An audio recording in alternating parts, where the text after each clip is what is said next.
Amém. Estou feliz de estar aqui. Gosto muito de estar aqui com vocês.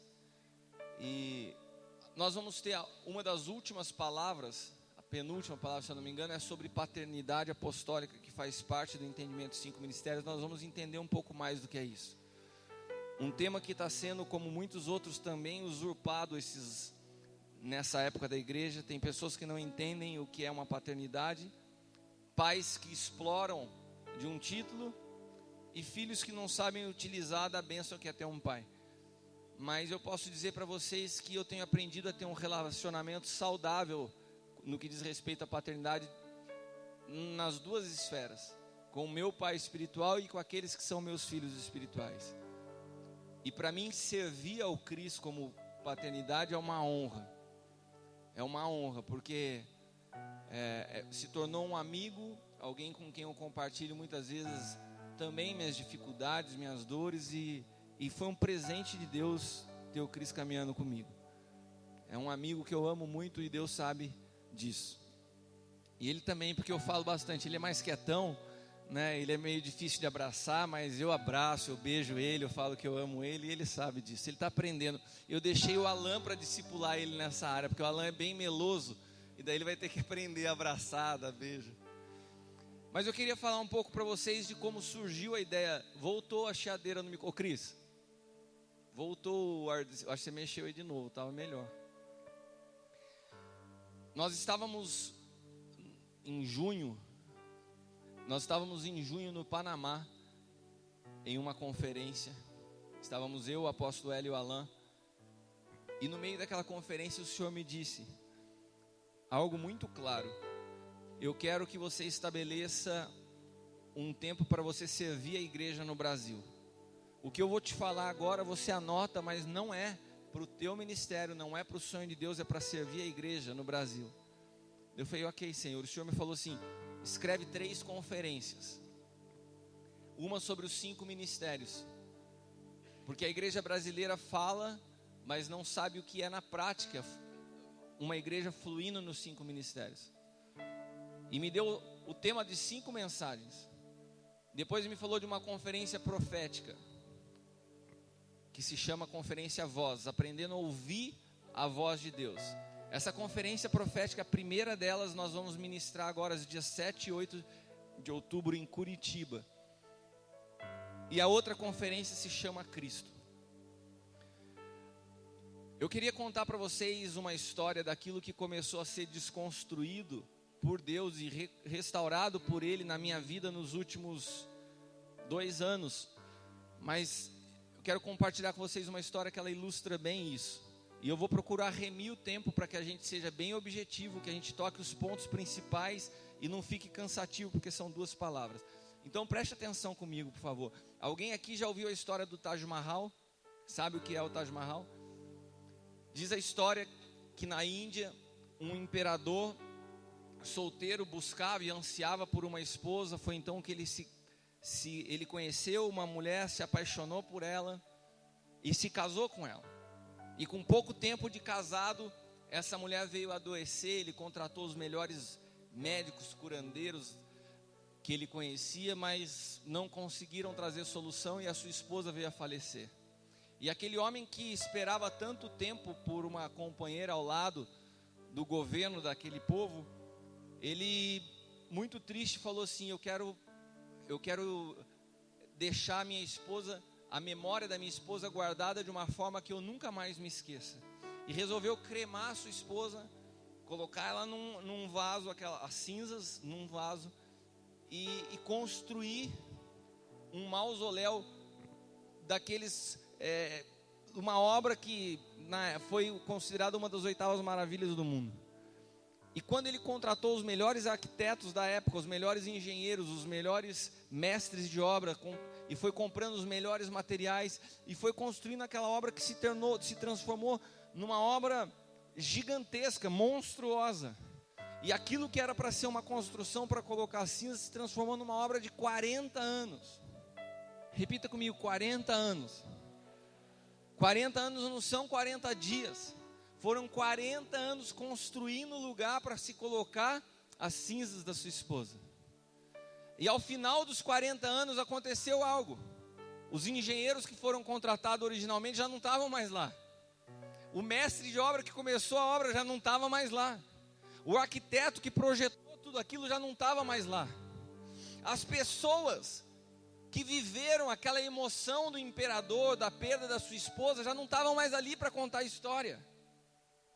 E diz a história que no dia da inauguração daquele negócio, quando ficou pronto tudo aquilo ali, toda aquela grande obra, tinha uns caras fazendo a limpeza do local central aonde seria colocado as cinzas da sua esposa. E esses homens fazendo a limpeza daquele local central, cansado, já trabalhando depois de muito tempo, um olhou para o outro e falou assim: e o que é aquele negócio ali? Eu não sei se já não limpou tudo já, mas ficou aquilo ali. Meu, pega e joga fora. Eles pegaram aquele recipiente, aquela vasilha, tiraram do lugar e jogaram fora. E eles jogaram fora o vaso que continha as cinzas da mulher do imperador. 40 anos construindo algo para colocar aquelas cinzas. No dia da inauguração eles jogam fora. Fizeram tudo aquilo e perderam o entendimento para que servia aquilo lá.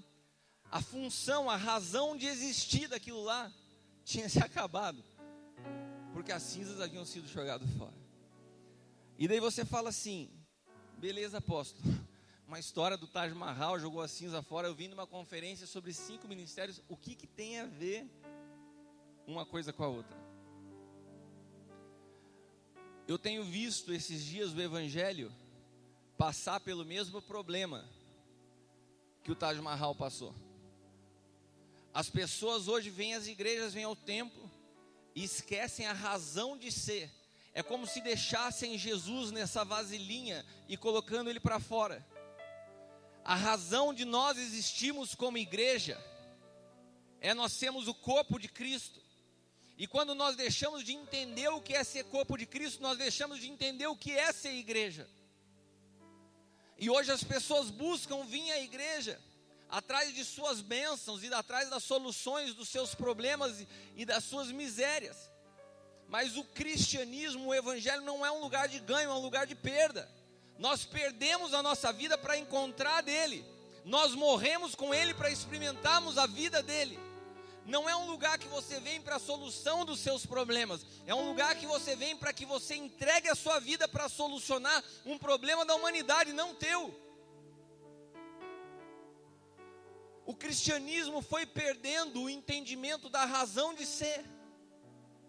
E hoje as igrejas estão repletas de pessoas pregando sobre diversos assuntos, mas não entendemos o que é o nosso papel principal. Se eu te perguntar qual a tua principal razão de existir como igreja, você saberia me responder sem titubear? Você sabe você sabe por que você vem aqui? Você sabe a razão de ser, a razão de existir da igreja?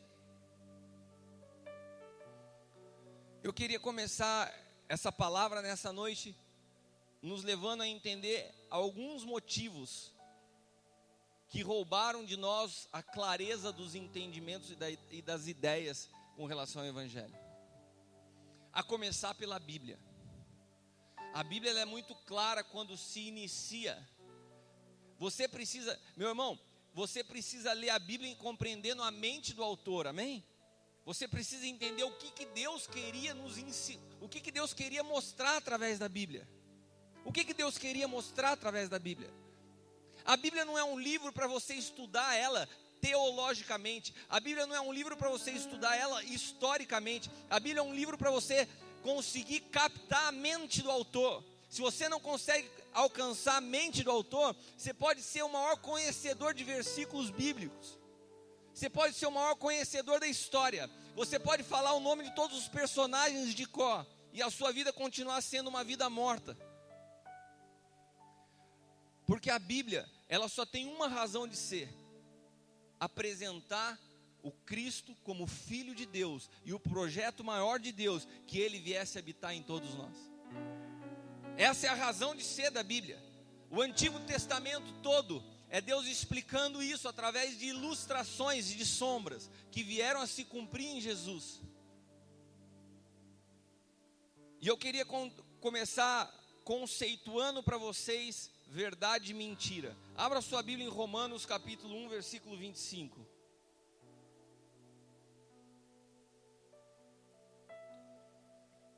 Romanos 1, 25.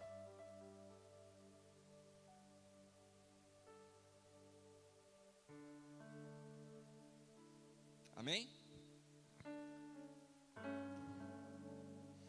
Trocaram a verdade de Deus pela mentira. Trocaram a verdade pela mentira. E adoraram e serviram a coisas criadas em lugar do Criador, que é bendito para sempre. Amém. Trocaram a verdade de Deus pela mentira. Aonde começou a substituição da verdade de Deus pela mentira? Alguém pode me dizer? A verdade de Deus foi substituída pela mentira no Éden. Agora, o que é a verdade e a mentira? A verdade e a mentira não é um pensamento que sobrepõe ao outro. Verdade e a mentira não é, o que você está falando é uma mentira, o que eu estou falando é verdade. Não, verdade e mentira não são pensamentos, não são maneiras de pensar. Verdade e mentira não é certo e errado. Verdade e mentira são duas pessoas, são duas naturezas. E Deus exemplificou isso quando no Éden Ele colocou ali duas árvores. Duas árvores representam duas raízes. Duas árvores representam dois frutos. Duas árvores representam dois tipos de natureza. Uma árvore, Ele deu o nome de árvore do conhecimento do bem e do mal. A outra árvore, Ele deu o nome de árvore da vida. A árvore do conhecimento do bem e do mal, ela tinha uma única raiz, onde o homem era o centro de todas as coisas. Eu sei, eu penso, eu acho, eu faço, eu tenho necessidades, eu preciso, eu quero. A árvore do conhecimento do bem e do mal, ela está centralizada na conjugação do verbo na primeira pessoa. O universo gira ao meu redor. E a árvore da vida, ela apontava para Cristo, o caminho, a verdade e a vida. Então, quando nós falamos das duas árvores, nós estamos falando do projeto eterno. Do projeto eterno de Deus era que o homem se alimentasse de Cristo. É que o homem tivesse a natureza de Cristo. É que o homem tivesse a sua vida enraizado em Cristo. Mas o homem escolhe, porque a raiz da mentira, a natureza da mentira, é levar você a achar que é possível ter vida apartado de Deus. Se você está tomando nota, escreve isso. Quando você acha que é possível ter vida à parte de Deus, você entrou na raiz e na natureza da mentira. Da pessoa que é o pai da mentira. Porque a mentira é uma pessoa. E quem é o pai da mentira? A mentira nasceu em Lúcifer. A mentira é a própria personificação, a natureza caída de Lúcifer, que acha que pode ser igual a Deus, ou pode resolver as coisas apartado de Deus. Essa é a raiz do humanismo. E qual é a raiz da árvore da vida? É a dependência total e sem restrições do Pai através do Filho.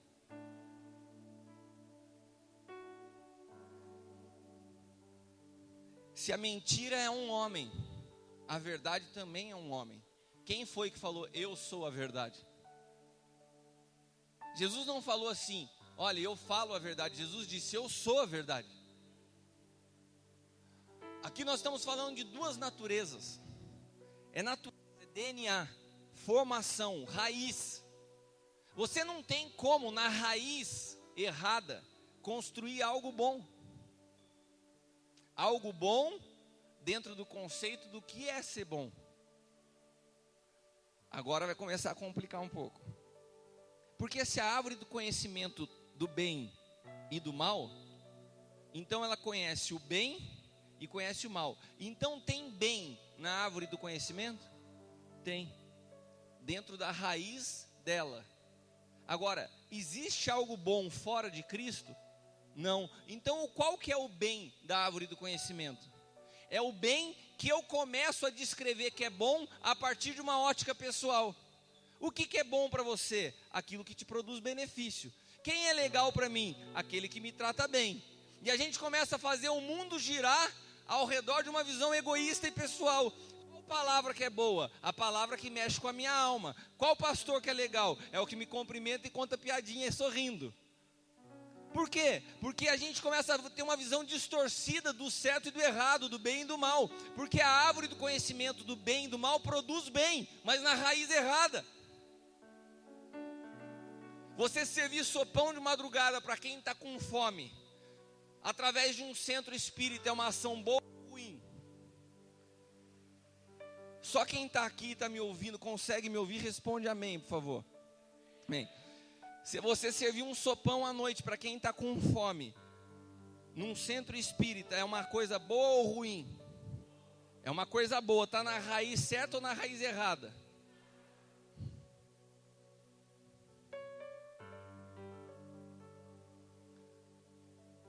Vamos seguir. Se a mentira é um homem, a verdade também é. A mentira aponta o primeiro Adão, e a verdade aponta para o último Adão. A mentira tem um efeito devastador. Repita comigo, a mentira tem um efeito devastador. Porque a mentira é mais do que você falar uma coisa que não é verdade. A mentira é um pensamento que começa a tornar a tua capacidade de conceber as coisas de forma distorcida. Você já viu o mentiroso que é tão mentiroso que ele acredita nas próprias mentiras? O cara fala, não, mas eu acho que é assim. O cara começa a acreditar na mentira. A mentira é tão devastadora porque ela toca áreas profundas do coração humano. Ela contamina para sempre a alma do homem natural. E torna o homem o centro, através de qual toda perspectiva e toda realidade da vida é distorcida.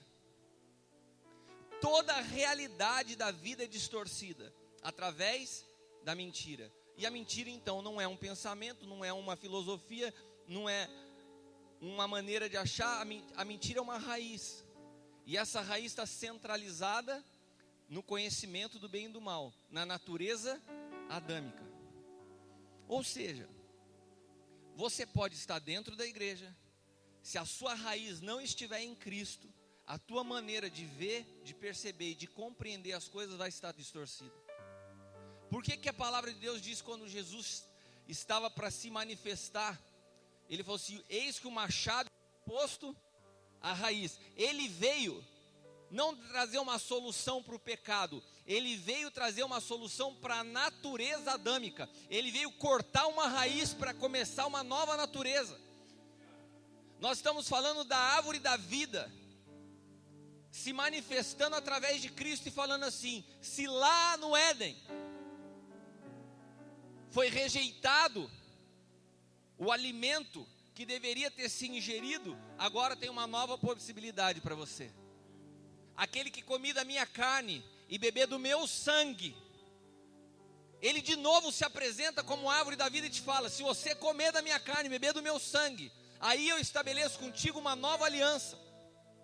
Uma nova aliança, não feita por mãos humanas, mas uma aliança eterna, uma nova e eterna aliança. Qual é essa aliança? A natureza adâmica é arrancada, que faz com que a sua mente perceba todas as coisas através de uma distorcida da mentira, e uma nova natureza que produz em você a mente de Cristo. Só a natureza de Cristo, que é a verdade, pode gerar em você uma mente capaz de entender o que é verdade. Você está conseguindo entender o que eu estou te falando? Eu vou te explicar na prática, para que você possa perceber de maneira mais clara quantas distorções hoje permeiam a igreja de Cristo, porque existem diversas pessoas, denominações e líderes ministrando cheio de boas intenções, mas na raiz equivocada. na raiz equivocada. E na raiz equivocada você produz coisas boas a partir da sua ótica. Você acha que é bom, mas Deus fala assim: cara, não está contribuindo em nada com aquilo que eu quero estabelecer. Você está na raiz equivocada. Isso é muito mais profundo que uma crença. As coisas e as pessoas começam a ser relevantes à medida que eu sou beneficiado por elas. Que igreja que é boa? A igreja que produz algum benefício para mim. São verdadeiras. O que é verdade? Aquilo que eu desejo que seja real para mim. O que é uma coisa grande? Que igreja que é grande? Que pode ser medido por resultados que eu vejo. Quem são as pessoas de influência dentro dessa visão distorcida? Quem são as pessoas de influência no cristianismo hoje? São as pessoas que têm seguidores no YouTube e na internet? São as pessoas que pregam para multidões? Elas estão influenciando o quê? O reino de Deus é espírito e verdade.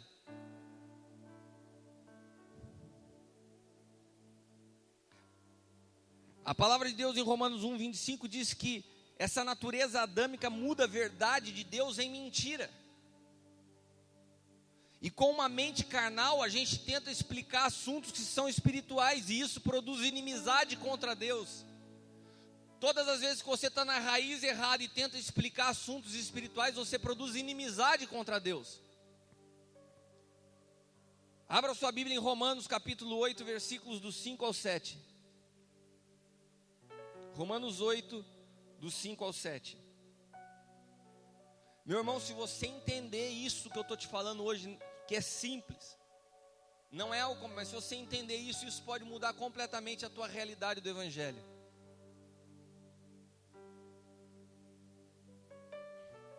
Quem vive segundo a carne tem a mente voltada para o que a carne deseja. Mas quem de acordo com o Espírito tem a mente voltada para o que o Espírito deseja. A mentalidade da carne é morte, mas a mentalidade do Espírito é vida e paz.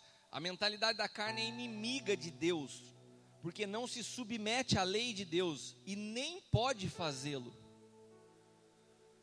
A mentalidade que está enraizada no conhecimento do bem e do mal produz inimizade contra Deus. Eu quero te dizer algo hoje.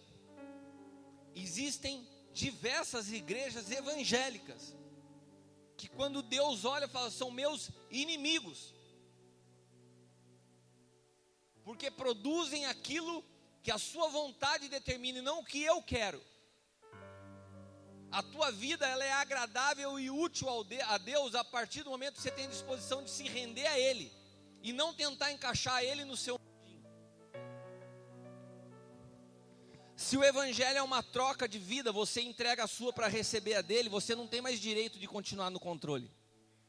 Ou então você não pode chamar o Senhor de Senhor, você só o chama de Salvador, porque você ainda quer assumir o controle da tua vida.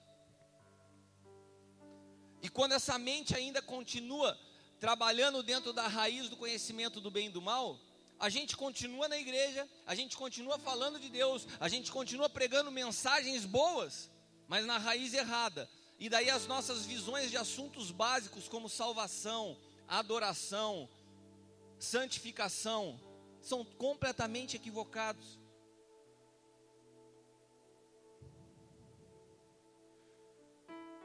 Eu gostaria de te fazer uma pergunta nessa noite. O que é santificação? O que é ser santo? E por favor, não me responda ser separado. Sou santo ou sou separado? Essa palavra, alguém um dia já simplesmente falou e a gente e os papagaios evangélicos começam a repetir: ser santo é separado, ser santo é ser separado. E daí a gente se isola do mundo na nossa igrejinha, diz glória a Deus e aleluia, acha que isso é ser santo porque a gente está separado. O que é ser santo? A gente tira, tem muito crente arrogante, orgulhoso, que tira a onda de católico, fala assim: não, eu sei a verdade, os caras são idólatras, Pergunta para um católico o que é ser santo para o católico. Ele vai te responder.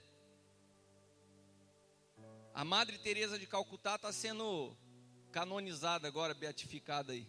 O que ele precisou para ela ser reconhecida como santa dentro da Igreja Católica? Daí vocês sabem, né? Daí tem uma meia dúzia que responde. Ela fez 2 milagres. Inclusive um foi uma cura de um brasileiro. E isso é suficiente dentro da Igreja Católica para se reconhecer alguém santo. Fez 2 milagres. E para nós, qual é o conceito do que é ser santo?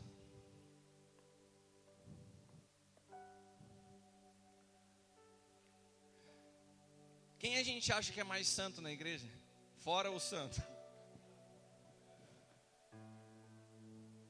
Você quer que eu te fale? Vocês estão com vergonha de falar. Nossa, aquelas irmãzinhas que sobem para o monte para interceder. Ó, tem um irmão, eu conheci ele na época do mundo. Ele era até meio gordinho, mas quando ele se converteu, ele faz tanto jejum. O cara emagreceu, é jejum e oração.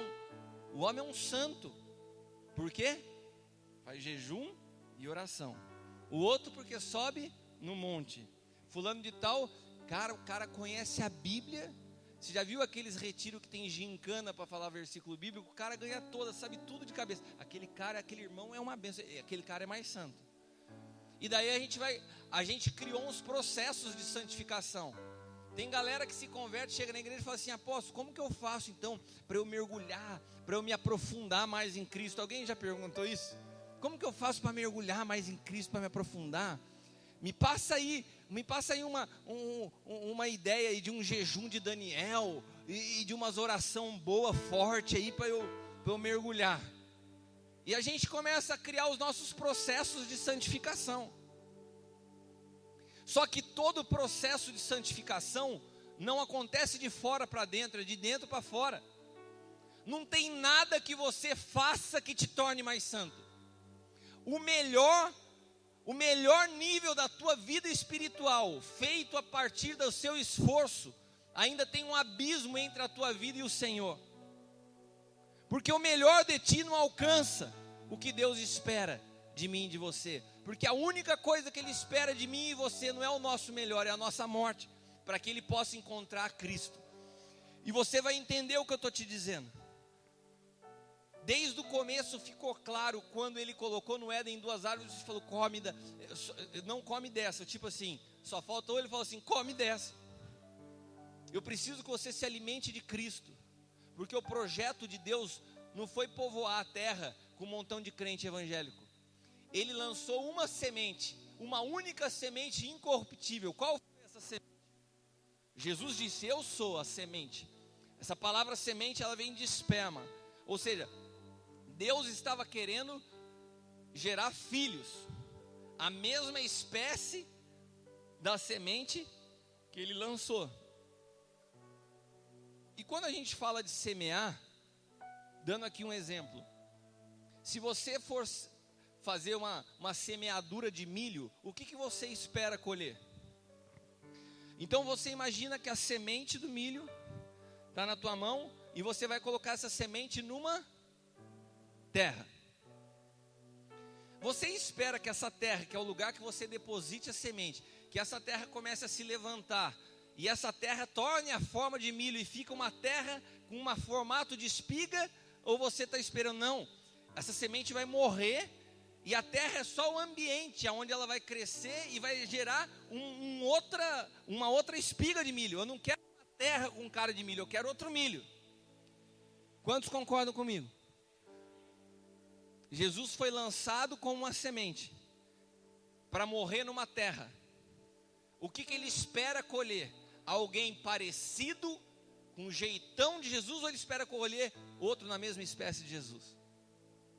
Ele não espera você com uma cara de Jesus. Ele espera o próprio Cristo em ti.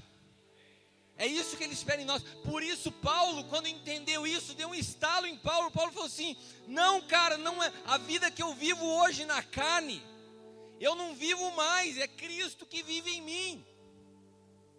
É Ele que vive em mim. E se tem algo que agrada ao Pai, não é o que eu faço, é a vida dele em mim. A igreja desaprendeu, a igreja não entende que não é o que você faz, não é o seu nome ser conhecido, não é a quantidade de pessoas, tudo isso está enraizado no conhecimento do bem e do mal, satisfaz o ego de um montão de gente que está construindo coisas para si e não para o Senhor. Cristianismo não trata de seguir a Cristo, cristianismo trata de ser portador de Cristo, é bem diferente. Não é quem você segue, é quem você carrega, é quem você transporta. Enquanto Cristo não deixar de ser mais uma mensagem bonita e se transformar na tua vida, você não entendeu o que é cristianismo. Tem pessoas e tem pastores e tem pregadores que vão a conferências e começam a tomar nota e falam, isso é bom, isso eu vou pregar lá na minha igreja no domingo. Cara, para com isso. Você não precisa de uma mensagem.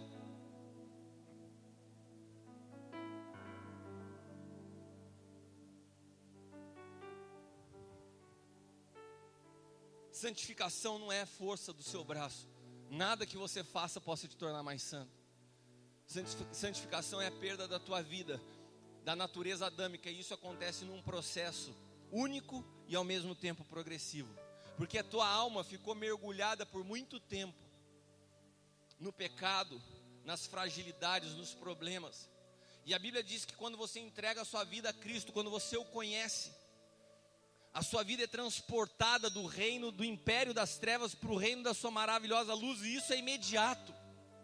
É como se aquela alma, como uma esponja embebida em pecado, ela é arrancada e mergulhada automaticamente no rio de águas vivas que se chama Cristo.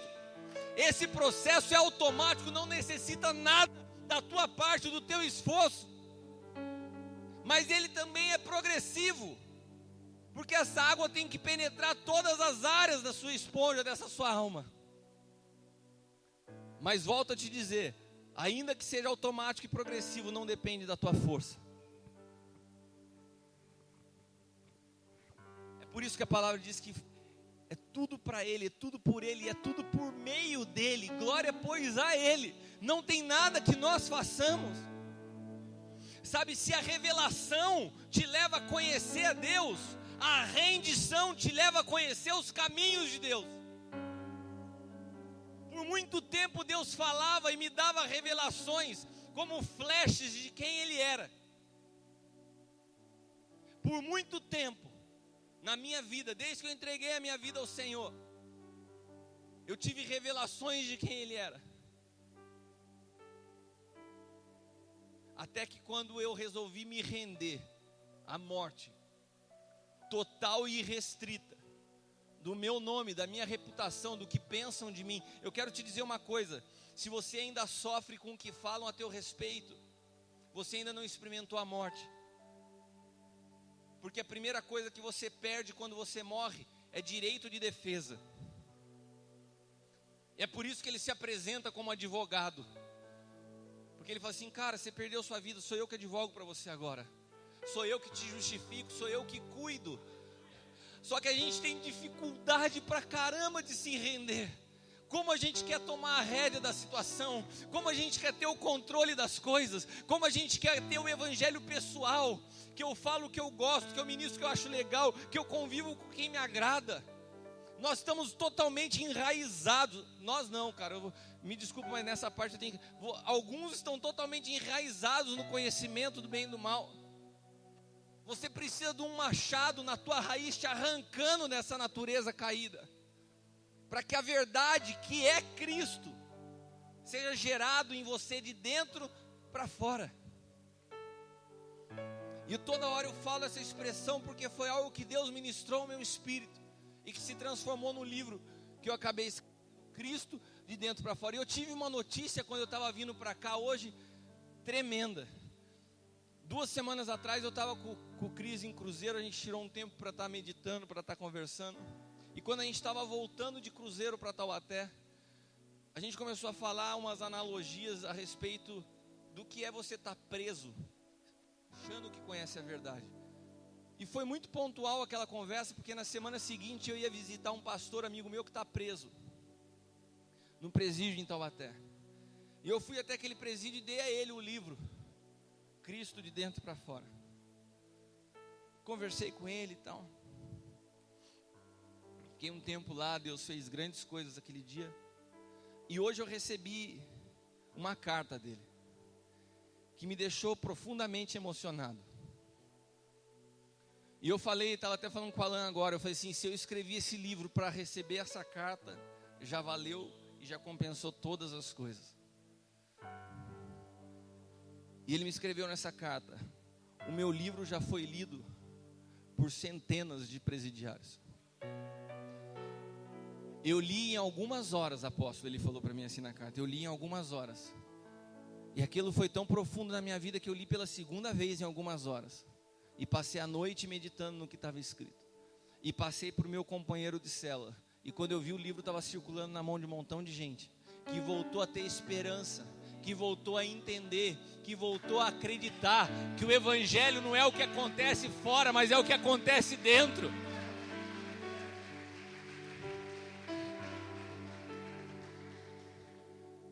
Vou repetir porque eu não sei se você ouviu quando você estava batendo palma. O evangelho não é o que acontece fora, é o que acontece dentro. Toda transformação, todo processo de morte, ele é de dentro para fora. Sabe, enquanto a gente está reclamando que está faltando dinheiro, que o som da igreja é alto, tem pessoas hoje tendo experiências profundas dentro de um presídio, que você vai chegar na sua casa e vai reclamar se não tem ovo, se não tem um pão, e o cara tem que comer todo dia o que tem na cela. Sabe, enquanto a gente reclama do som, o cara está desesperado por poder ouvir uma oração, por poder participar da igreja. Essa igreja que reclama que não recebe visita, mas que não sabe visitar quem está no presídio.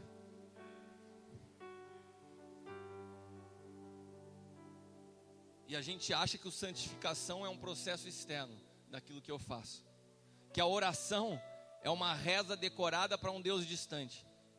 O que é oração para você, meu irmão? O que é oração? O que nós ensinamos aos nossos filhos espirituais do que é a prática da oração? Eu vou falar para você uma coisa com toda sinceridade. Se você não tomar cuidado com a tua oração, é melhor que você volte a rezar um terço. Porque começa a ser as mesmas repetições, as mesmas práticas equivocadas, que falam sem saber do que estão falando, porque não conhecem a mente de Deus. Orações que são quase uma macumba branca. Senhor, pesa a mão na vida de fulano de tal, porque eu sou teu servo. Você está louco, cara? Você está louco de pedir para Deus pesar a mão na vida de alguém porque você é servo? E orações como essa, cara. Eu tive numa reunião de pastores um dia, e eu vi um irmão tomar o microfone na mão para falar a seguinte coisa: olha, vai ter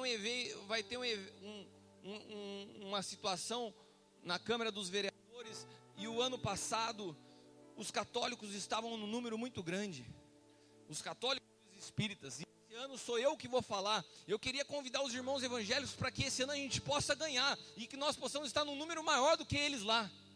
Eu olhei e falei, meu Deus, onde que a gente está, cara? Se a gente achar que o reino de Deus é uma competição de quem junta mais gente num lugar, meu Deus, onde que a gente está?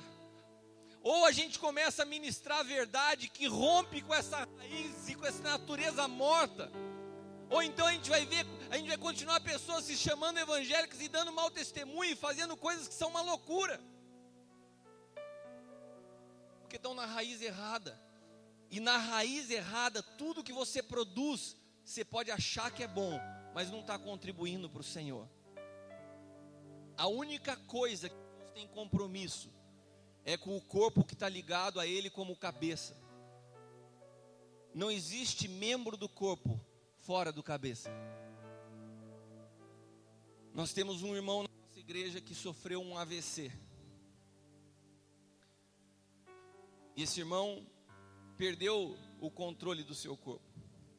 Ele fala enrolado, tem hora que o braço dele começa a bater assim. E tem um seminário que nós damos lá na igreja que se chama Efatá, uma escola. E quando eu estou nessa escola ministrando, às vezes ele senta na primeira cadeira. E daí o pau começa a comer lá e a presença de Deus vem no lugar. E de repente Deus pega ele começa. Então um silêncio, todo mundo numa aula, cara, e atrapalha pra caramba aquilo. E eu vejo que ele fica sem graça, porque ele não tem controle do corpo dele. É como se ele tivesse vontade de arrancar aquele braço que está batendo, que ele não tem controle, e jogado fora para não atrapalhar.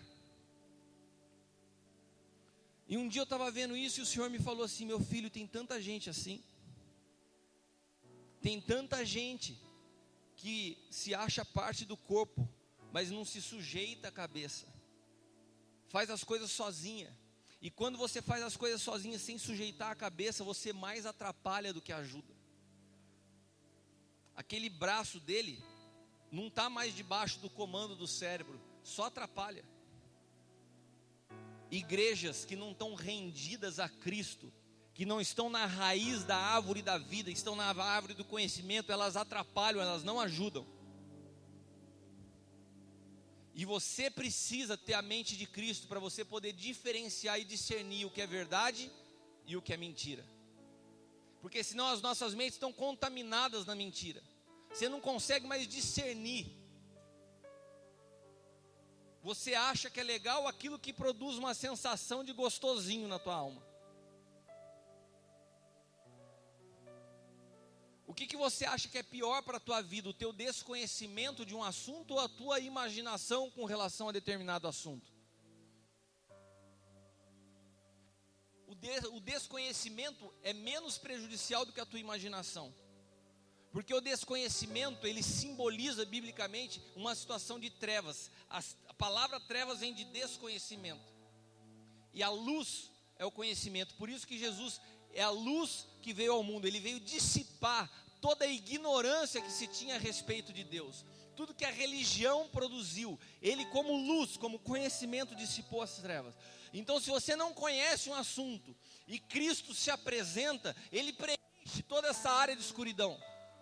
Agora o problema é quando você imagina que sabe algo, porque daí não tem espaço para essa luz vir e dissipar as trevas. Na tua mente você acha que conhece, e a tua imaginação produz um substituto para Cristo.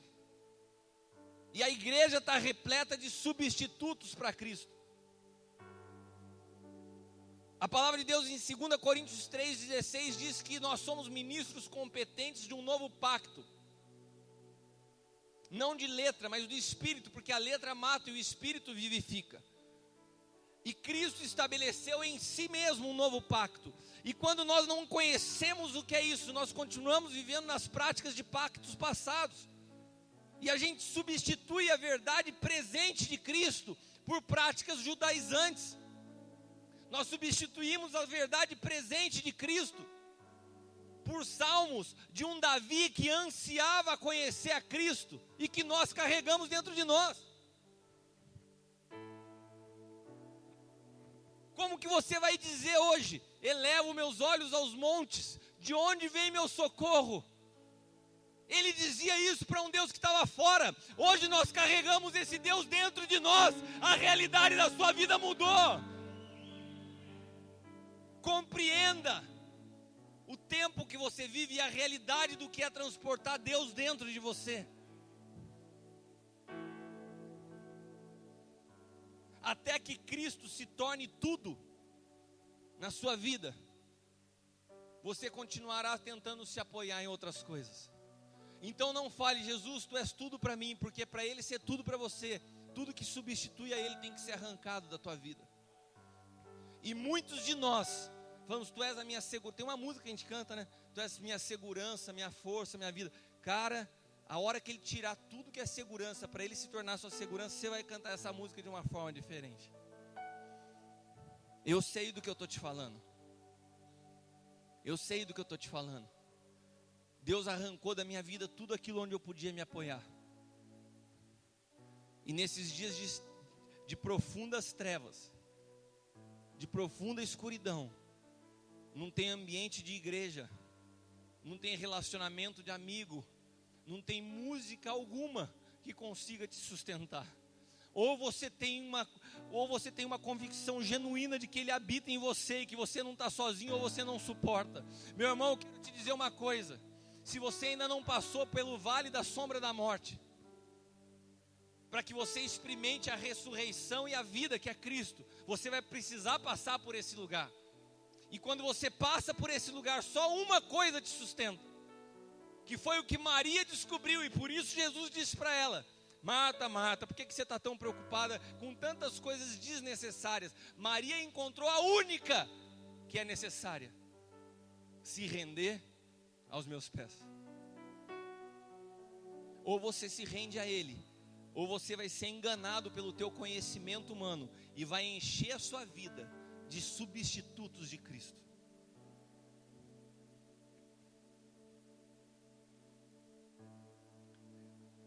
Eu tive uma experiência, eu quero falar com isso e terminar isso para a gente ir para a próxima palavra. Por que essa conferência começa com essa palavra? Porque muito do que você já ouviu falar de 5 ministérios está errado.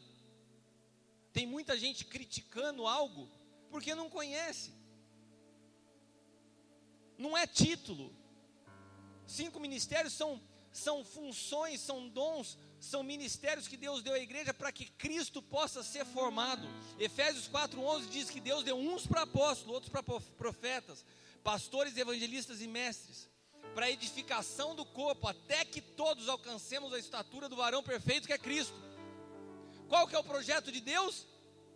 Que Cristo seja gerado em você e que comece a tomar a tua vida por completo, até que Ele atinja a estatura de um homem maduro em você e que governe você por completo. E Ele, a palavra de Deus nos diz, e Ele, para produzir isso no homem, Ele entregou, Ele distribuiu os dons que habitavam corporalmente em uma pessoa, através de 5 ministérios, para que ninguém se glorie.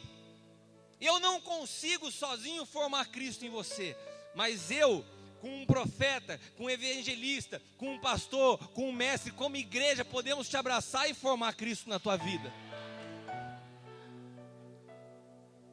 Agora é muito conveniente nós continuarmos com uma igreja centralizada na figura de um cara só. É muito conveniente, porque daí fica do meu jeito. Agora, quando você levanta um presbitério apostólico e profético, daí é a voz de Deus, não é a tua.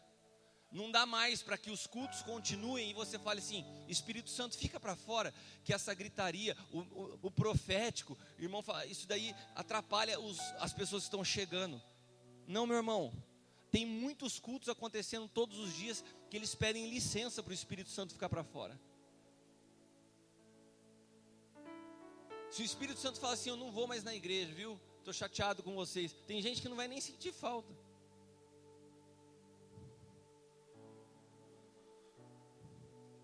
E nesse processo de desconstrução que eu passei, no final do ano passado, eu tive uma experiência muito forte na Venezuela, com o apóstolo Lucas Max, que é um amigo, que é um irmão, e que vai estar com a gente em março agora em Taubaté. E eu vou separar uma data para ele estar aqui com vocês aqui em Pina. Vai passar uma semana com a gente. Esse homem é um cara tremendo, porque ele tem 40, 50 anos de ministério. E ele me falou uma frase que marcou minha vida. Ele falou: por 20 anos eu preguei de um Cristo que eu não conhecia. E quando ele falou isso, marcou muito a minha vida. E a gente começou a conversar, e a conferência, quando acabava na Venezuela, eu voltava para o hotel, batia no quarto dele e a gente ficava altas horas conversando. E aquela conferência, ela foi mais violenta para mim na mesa, comendo com ele, e no hotel conversando, do que o que acontecia na igreja. E ali Deus foi desconstruindo um montão de conceitos na minha vida, como está desconstruindo provavelmente na tua vida hoje. E quando ele pregou uma palavra no dia seguinte, eu falei: caramba, agora eu entendi tudo. E foi um processo onde a sensação que eu tive naquele dia é como se Cristo tivesse encolhido dentro de mim. E quando eu entendi, Ele fez assim: ó, agora eu posso governar sobre a tua vida. E eu estava em Taubaté, já estava aqui em casa no começo desse ano, e eu ouvi o Espírito Santo me dizer assim: organiza as suas notas. E eu tenho notas de tudo que eu ouço, de tudo que conferência que eu vou. Eu sei que eu passei horas. Quando deu 11 horas da noite, eu ainda estava em 2012, né? De trás para frente. Minha esposa já estava dormindo do meu lado na cama. E eu cheguei numa palavra do Lucas Marques de Córdoba, que eu tinha ouvido em 2012. E eu comecei a ler a palavra. E era exatamente a mesma pregação que ele tinha feito meses atrás. E eu falei assim, como que pode? Eu ouvi essa mesma palavra em 2012 e não produziu nada em mim. Como que essa mesma palavra transformou a minha vida desse jeito? Mas eu perguntei isso para mim assim. E eu ouvi o Espírito Santo me dizendo, você ainda não havia sido ferido, meu filho. E quando eu ouvi essa voz do Espírito Santo, eu fiquei meio assustado. Falei, Senhor, não entendi. E de novo eu ouvi o Senhor falar para mim, abra Oséias 6. Abra Oséias 6. Vamos ler junto.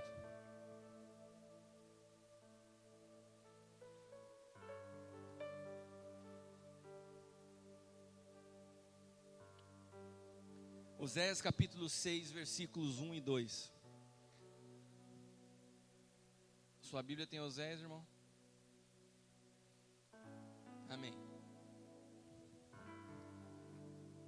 Oséias 6, do 1 ao 2. Venham, voltemos para o Senhor. Olha para quem está do teu lado e fala assim, se volte para o Senhor. Deixa de ser evangélico e se volte para o Senhor. Venha, voltemos para o Senhor.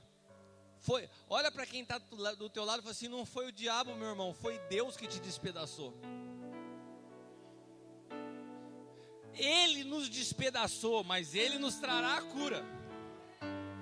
Ele nos feriu, mas Ele sarará nossas feridas. Depois de 2 dias nos dará vida novamente, e ao 3º dia nos restaurará, para que vivamos em sua presença. Quando eu li isso, eu na cama comecei a chorar, porque eu estava entendendo o que o Senhor estava me dizendo, e novamente eu ouvi o Senhor me dizer, nós estamos falando de verdade e mentira, amém? Se você está tomando nota, escreve o que eu vou te falar. Não, pelo amor de Deus, se você for postar isso, não escreve apóstolo Cristiano, põe Espírito Santo. Não fui eu que disse isso, foi Ele que disse para mim. Eu vou repetir exatamente as mesmas palavras que Ele me disse naquela noite. Todo processo de conhecimento da verdade sempre opera da mesma forma. Desconstrói antes de construir. Destrói antes de edificar. Machuca antes de curar. E mata para depois gerar vida. Eu vou repetir para você que está escrevendo. Todo processo de conhecimento da verdade, se você quiser colocar entre parênteses, que é Cristo, sempre opera da mesma forma. Ou seja, para você conhecer a Cristo, todos nós precisamos passar por esse processo. Desconstrói antes de construir. Destrói antes de edificar. Machuca antes de curar. E mata antes que gere a vida. É por isso que João 15,5 diz assim: eu sou a videira, vocês são os ramos. Se alguém permanecer em mim e eu nele, esse dá muito fruto. Pois sem mim, nada vocês podem fazer. O que isso quer dizer? Todo processo de enxerto, ele passa por um processo de 2 feridas, uma na árvore e outra no ramo. Dentro da eternidade, que não tem uma linha de tempo como nós enxergamos, a videira foi ferida e está ferida. Amém? Na eternidade não tem presente, passado e futuro. Na eternidade Cristo está ferido. Agora, nós como ramos, nós precisamos ser enxertados em Cristo. E não tem enxerto sem que o ramo também esteja ferido. Senão não consegue a vida da videira fluir para o ramo. Sabe o que acontecia? Na minha vida, pode ser que não na sua. Eu ouvia uma boa palavra e como um ramo, eu tentava me encostar na videira. E essa vida da videira parava aqui, no conhecimento. Eu olhava e falava, que boa palavra. Que boa, deixa eu tomar nota aqui, que boa mensagem, tremenda. Muito boa mensagem. Estava lá em 2012, mas não produzia vida. Sabe quando produziu a vida? Quando Deus me feriu, quando Deus me rasgou. Daí quando eu encostei na videira, a vida da videira começou a fluir sobre a minha vida. Então hoje o que eu falo são palavras de verdade e de vida, de algo que Deus produziu dentro de mim, não algo que eu ouvi ou alguém fez. Tudo que nós construímos no reino, nós construímos em Cristo, sobre Cristo e através de Cristo. Porque a igreja ela é edificada de cima para baixo, não de baixo para cima. É de Cristo em nós, e não de nós para Cristo. O processo de baixo para cima é o processo da Babilônia, que constrói tijolo em cima de tijolo. O reino é de cima para baixo e é pedra que tem que ser lapidada uma a uma. Porque tem diferença, tijolo vem de padrão. Tudo igualzinho. Qual que é o método que você usa na tua igreja? Isso é tijolo, isso é Babilônia.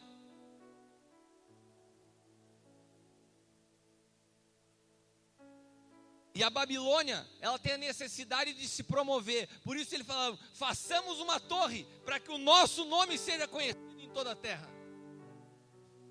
Agora, quando Deus constrói algo de cima para baixo, isso aconteceu em Gênesis 11, no Gênesis capítulo 12, ele chama Abraão e fala assim, vem cá meu filho, deixa a casa do teu pai aí, deixa a tua parentela, e vem, e eu farei o teu nome conhecido em toda a terra. Porque no reino de Deus é Deus que promove o homem não precisa se autopromover.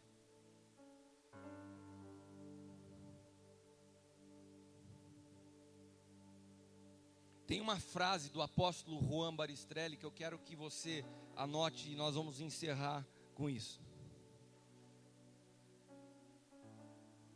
O pessoal do louvor, da adoração podia vir aqui, daí a música que vocês terminaram, vocês podem ministrar de novo? E daí a gente faz um intervalo de 5 minutos, quem precisar ir no banheiro, beber água, daí a gente volta para a segunda palavra. 5 minutos pode ser? São 9h20, daí a gente volta 9h25 e daí até 10h30 a gente termina, tá bom? Tá bom para vocês? Então anotem essa frase. Todos nós podemos estar honestamente equivocados, mas ao sermos confrontados com a verdade, que é Cristo, só nos restam duas opções: parar de estar equivocado ou parar de ser honesto. Eu vou repetir para você. Todos nós podemos estar honestamente equivocados.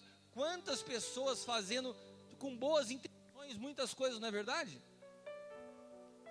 Quantos de nós, quantos pastores? Estou vendo o pastor Celso aqui, pastor Paulo aqui, tem outros pastores de outros ministérios que estão aqui. Quantos pastores fazendo com boa vontade, trabalhando há anos, e muitos de nós honestamente equivocados. E eu estou te falando que algo está acontecendo nessa noite na tua vida, na vida de muitos de nós que estamos aqui. Você está sendo confrontado com a verdade. E quando nós somos confrontados com a verdade, só existem dois caminhos: parar de estar equivocado ou parar de ser honesto. Porque se você continuar seguindo, escolhendo abraçar a mentira, você vai parar de ser honesto. Até hoje você esteve honestamente equivocado. A partir de hoje você pode estar honestamente na verdade. Para isso você tem que parar de se equivocar. Isso eu estou falando para os pastores, mas isso é para todos nós que estamos aqui. O evangelho não se trata daquilo que você faz, se trata daquilo que você está se tornando em Cristo. Do tanto que você manifesta a vontade dele através da sua vida. Do tanto que Cristo governa e te conduz através da sua vida. Vamos nos colocar de pé.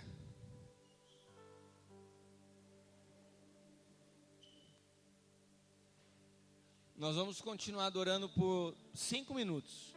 Se você precisa esticar a perna, ir ao banheiro, tomar uma água, faça isso agora. Se não, fique aqui e não permita que essa atmosfera se perca daquilo que Deus está construindo na sua vida agora. Amém?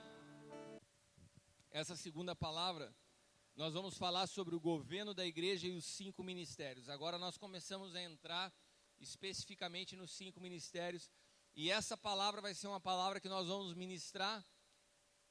Estamos aqui em 4 ministros. Essa palavra vai ser ministrada pelos 4, amém? Então nós vamos ter um apóstolo, um profeta, uma pastora e um evangelista falando sobre o governo da igreja e os 5 ministérios, para que possamos entender isso um pouquinho na prática. Então abra sua Bíblia, vamos ler juntos Efésios 4, versículos do 11 ao 13.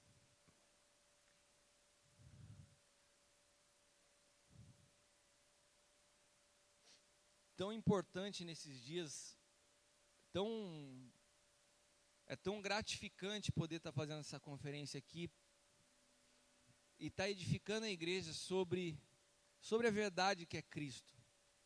Não tem como nós levarmos varões à estatura de Cristo sem os 5 ministérios. Por isso a importância disso e de desmistificar aquilo que foi colocado dos 5 ministérios como uma hierarquia, como uma escadinha. Ah, o cara é apóstolo.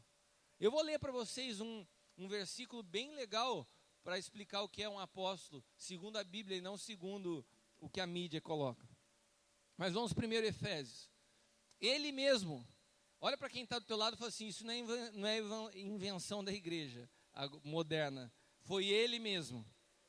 Ele mesmo deu uns para apóstolos, outros para profetas, outros para evangelistas, outros para pastores e doutores ou mestres, querendo o aperfeiçoamento dos santos para a obra do ministério, a edificação do corpo de Cristo, até que, repita comigo, até que, ou seja, até que, para aqueles que não entendem, significa o seguinte, até que isso aconteça, o que ele fez continua sendo necessário, amém?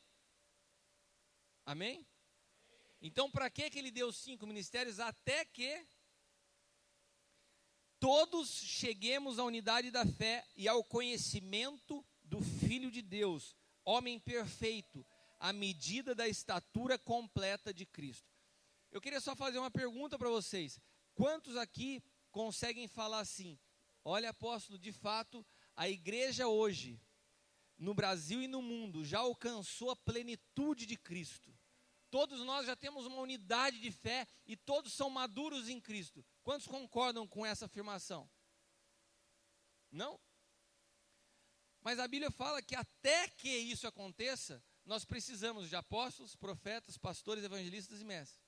Como que as pessoas falam que não tem mais apóstolo hoje? Você só pode falar que não tem apóstolo hoje se você vê isso. Ah, não, realmente já cumpriu o propósito, então não precisa mais de apóstolo. Enquanto houver igreja para ser edificada, vai ser necessário 5 ministérios. Amém? Está claro isso? Irmãozinho, só um pouquinho mais baixinho. Agora vamos para 1 Coríntios 12, 28.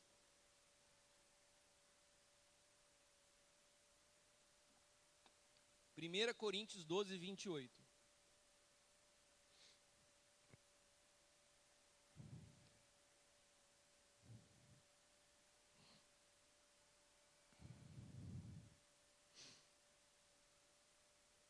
Efésios fala dos dons distribuídos ao corpo, amém?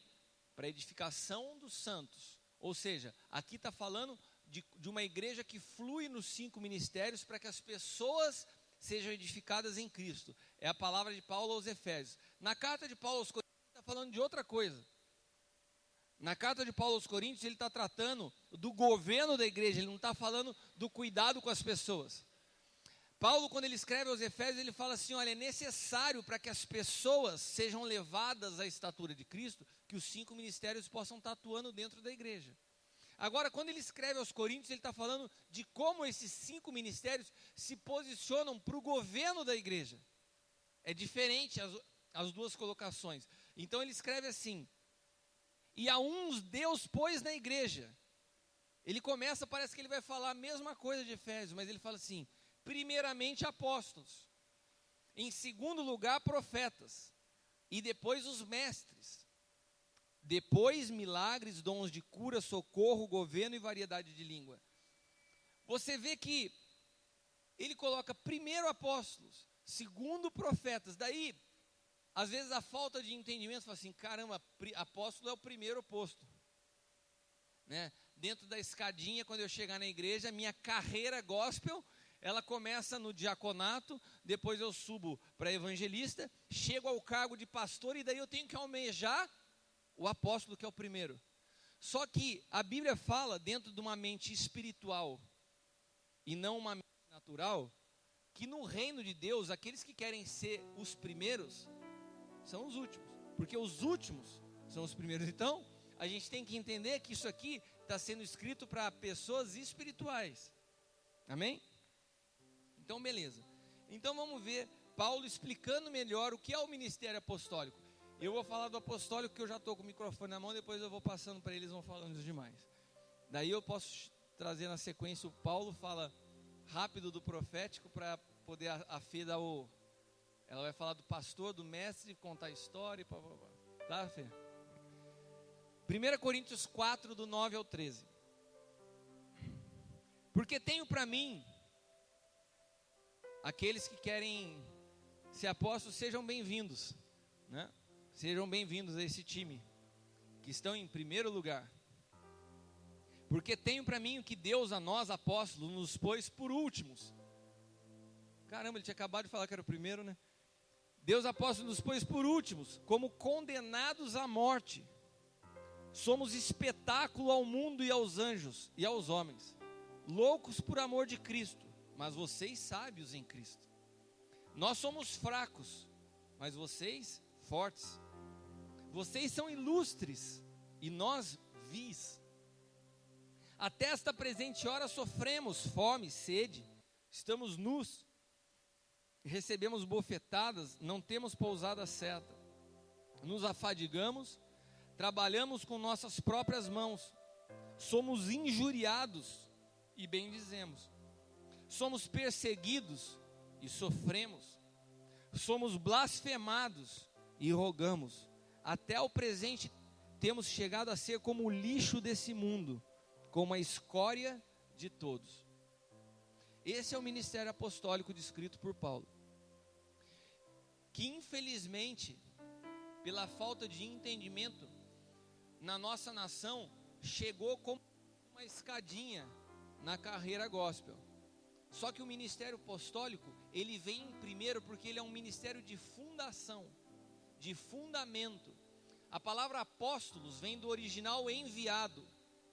Toda vez que Deus enviava alguém para uma missão, ele enviava um apóstolo.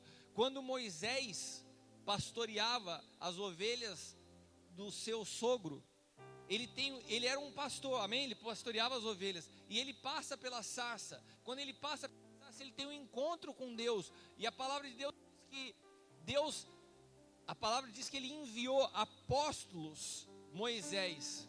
Deus transiciona Moisés de uma visão pastoral, cuidar do que é seu, do seu interesse, para uma visão de libertar um povo. Ele sai de pastor para apóstolo. Ele muda uma visão. Ele estava cuidando de ovelhas e ele passa a produzir uma missão para Deus. Naquele momento a vida de Moisés começou a viver exatamente esse processo de Paulo. Passa a ser envergonhado, humilhado, achincalhado, perseguido, criticado pelo próprio povo, porque ele só tinha um compromisso: cumprir a missão que ele foi designado, que ele tinha sido enviado para produzir. Um apóstolo, ele não se torna muito agradável ao povo, porque ele tem um compromisso em fazer a vontade de Deus. É por isso que precisa essa diversidade de dons dos 5 ministérios. Se o Luiz falou uma coisa na conferência lá esse ano, então até se pregar todo domingo um apóstolo na igreja, mata a igreja. Por isso que nós temos pastores que cuidam, que tem esse chamado, e não que um seja maior ou melhor que o outro, todos trabalham como a mão de Deus. É a mão de Deus, apóstolos, profetas, pastores, evangelistas e mestres, moldando o homem até que todos alcancemos a estatura de Cristo. O apóstolo vem primeiro porque ele é o fundamento. O que é o fundamento? Quando você vai construir uma obra, qual a primeira parte da obra que você faz? O alicerce, a fundação. O alicerce é o local mais visto da obra depois que ela está pronta? Não. Ninguém convida alguém para fazer uma inauguração da churrasqueira e da piscina da sua casa e fala assim, cara, dá uma olhada que alicerce dessa casa que eu fiz, que bonito. Você vai mostrar a cozinha, você vai mostrar a piscina, ninguém olha para o alicerce. Agora o alicerce ele é necessário para que a casa possa ser erguida e ser sólida, não ter trinca, ela está bem fundamentada.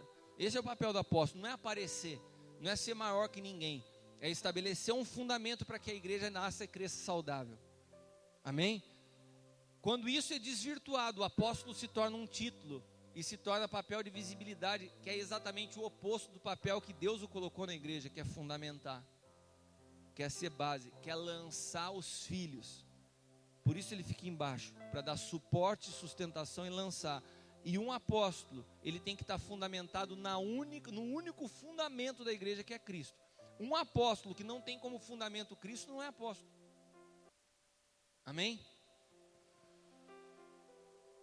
Então não existe glamour no ministério apostólico. O ministério apostólico é um ministério que juntamente com o profeta trabalha num nível violento de morte, para que possam ser fundamento e direção da igreja. Jesus escolheu 12 homens e os designou apóstolos, porque a igreja estava nascendo e era necessário cumprir todos os requisitos proféticos. 12 era número de governo, assim como as 12 tribos, mas não foi que a igreja parou nos 12 apóstolos. Ali tinha uma razão de ser. As 12 tribos, os 12 meses do ano. Apocalipse descreve a igreja fundamentada em 12 fundamentos. Então Jesus vem cumprir todas as coisas e levanta 12 apóstolos. Os 12 apóstolos significam que a igreja de Cristo, ela tem um papel na terra que é um papel de governo. O papel da igreja é produzir governo. E o governo que Deus reconhece como autoridade sobre a face da terra é a igreja. E quando a igreja não estabelece um altar correto diante de Deus, a consequência disso faz perecer todo o povo. Quando Acabe produziu um altar a Baal, todo o povo passou fome. A Samaria passou fome.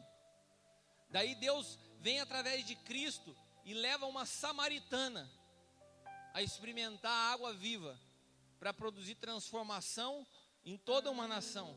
Porque o altar de uma nação determina a consequência dessa nação. O que nós como país estamos sofrendo hoje é a realidade de um altar de corrupção estabelecido pela igreja e não pelo PT. Pastores corruptos, uma igreja corrupta, produz um governo corrupto. Porque o que Deus olha para a terra e estabelece como sua autoridade é a igreja. O 12 representa governo. E por isso, profeticamente, Cristo levanta 12 apóstolos. Só por isso. Para mostrar o governo da igreja. Quando Judas morre, os apóstolos elegem Matias, ou seja, já tinha 13. Pois havia algo profético em se iniciar, quer dizer, depois que ele morreu continuou 12, mas já tinham sido levantados mais 13. Quando Judas morre e se substitui por Matias, aqui tem outra coisa profética. Está falando o seguinte, por que eles não podiam continuar com 11? Porque a igreja nunca poderia caminhar com um vazio apostólico. E nós passamos um período como igreja, nas últimas gerações, de densas trevas, por causa do vazio apostólico. Uma igreja que tem um vazio apostólico é uma igreja que se volta para dentro. É uma igreja que acha que o conceito de santidade é ser separado do mundo e se fecha em 4 paredes. Uma igreja apostólica é uma igreja que tem uma visão de tocar lá fora, que tem a visão de estabelecer transformação e governo numa sociedade. Os 12 primeiros são chamados apóstolos do Cordeiro, mas depois disso vem uma sequência de apóstolos, que continuam aquela obra apostólica, como o próprio apóstolo Paulo, ou seja, não parou ali. Nós temos na Bíblia alguns que eu queria que você anotasse, para que alguém que viesse falar para você, não, mas os apóstolos acabaram com 12. O Cris, o seu pai espiritual, não é apóstolo. Daí você olha lá na Bíblia e fala assim, meu irmão, e Matias? E Paulo? E Barnabé? Eram o quê? E Silas e Timóteo? Se você quiser anotar, Atos capítulo 13, versículos 1 e 4, Atos capítulo 14, versículo 4, Tessalonicenses capítulo 1, versículos 1, 2, Tiago, irmão de Jesus, em Gálatas 1, 29, é chamado de apóstolo. Apolo, em 1 Coríntios 4, do 6 ao 9, é chamado de apóstolo. Andrônico e Júnias, em Romanos 16, 7, fala assim: saúdam Andrônico e Júnias, meus parentes que estiveram na prisão comigo, são notáveis entre os apóstolos que estavam com Cristo antes de mim. Então, as pessoas falam assim, não, apóstolos foram só os 12, não leem nem a Bíblia. Porque a sequência de toda a igreja nasceu e sempre foi apostólica.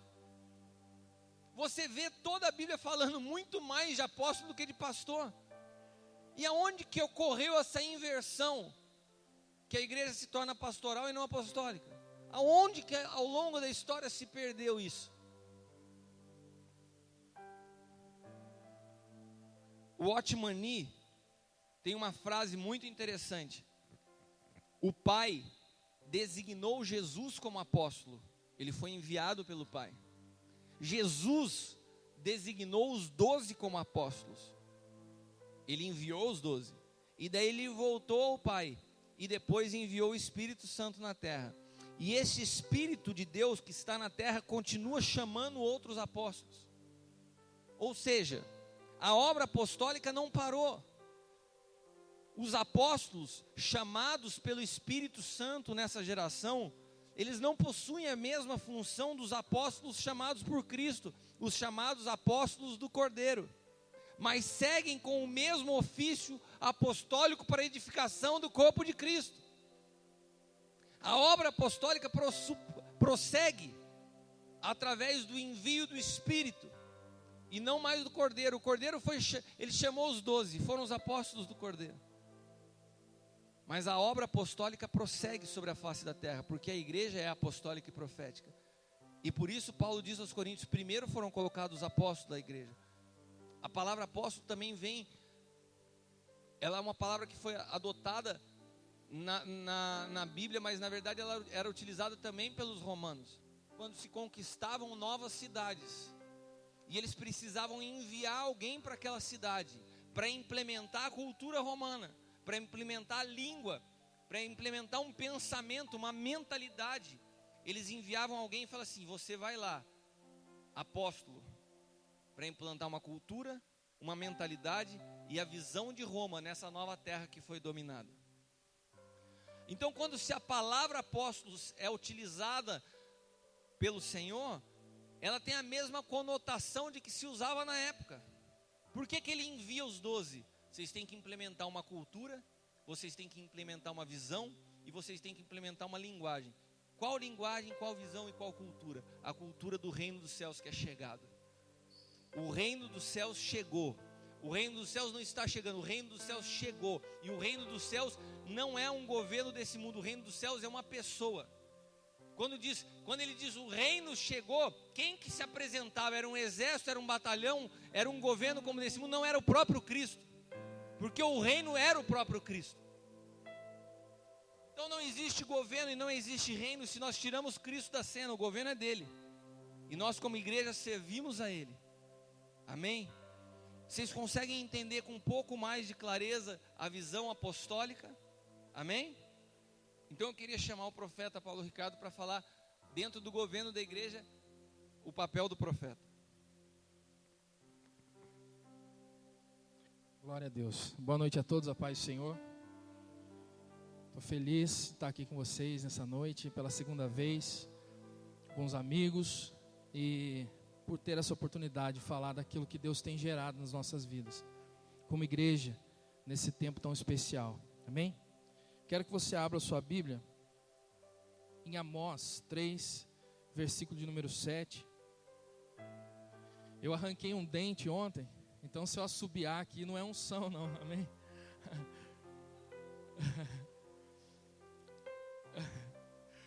Glória ao nome do Senhor.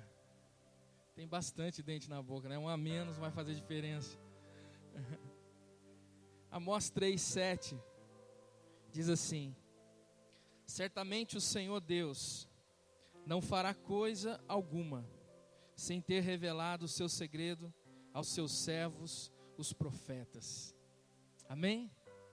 Eu acho que é um texto que de repente muitos de nós já ouviu por muitas vezes, ou já ouviu alguém usando, porque de fato a questão do governo é algo que foi muito deturpada. Porque imaginamos, quando falamos de governo, imaginamos a questão de governar pessoas. Imaginamos governando, controlando, porque o governo parte de um princípio da natureza adâmica de que nós temos que ter controle sobre pessoas. Mas o governo, ele fala de algo muito maior do que isso. O homem não foi feito para governar pessoas, o homem foi feito para governar a favor das pessoas.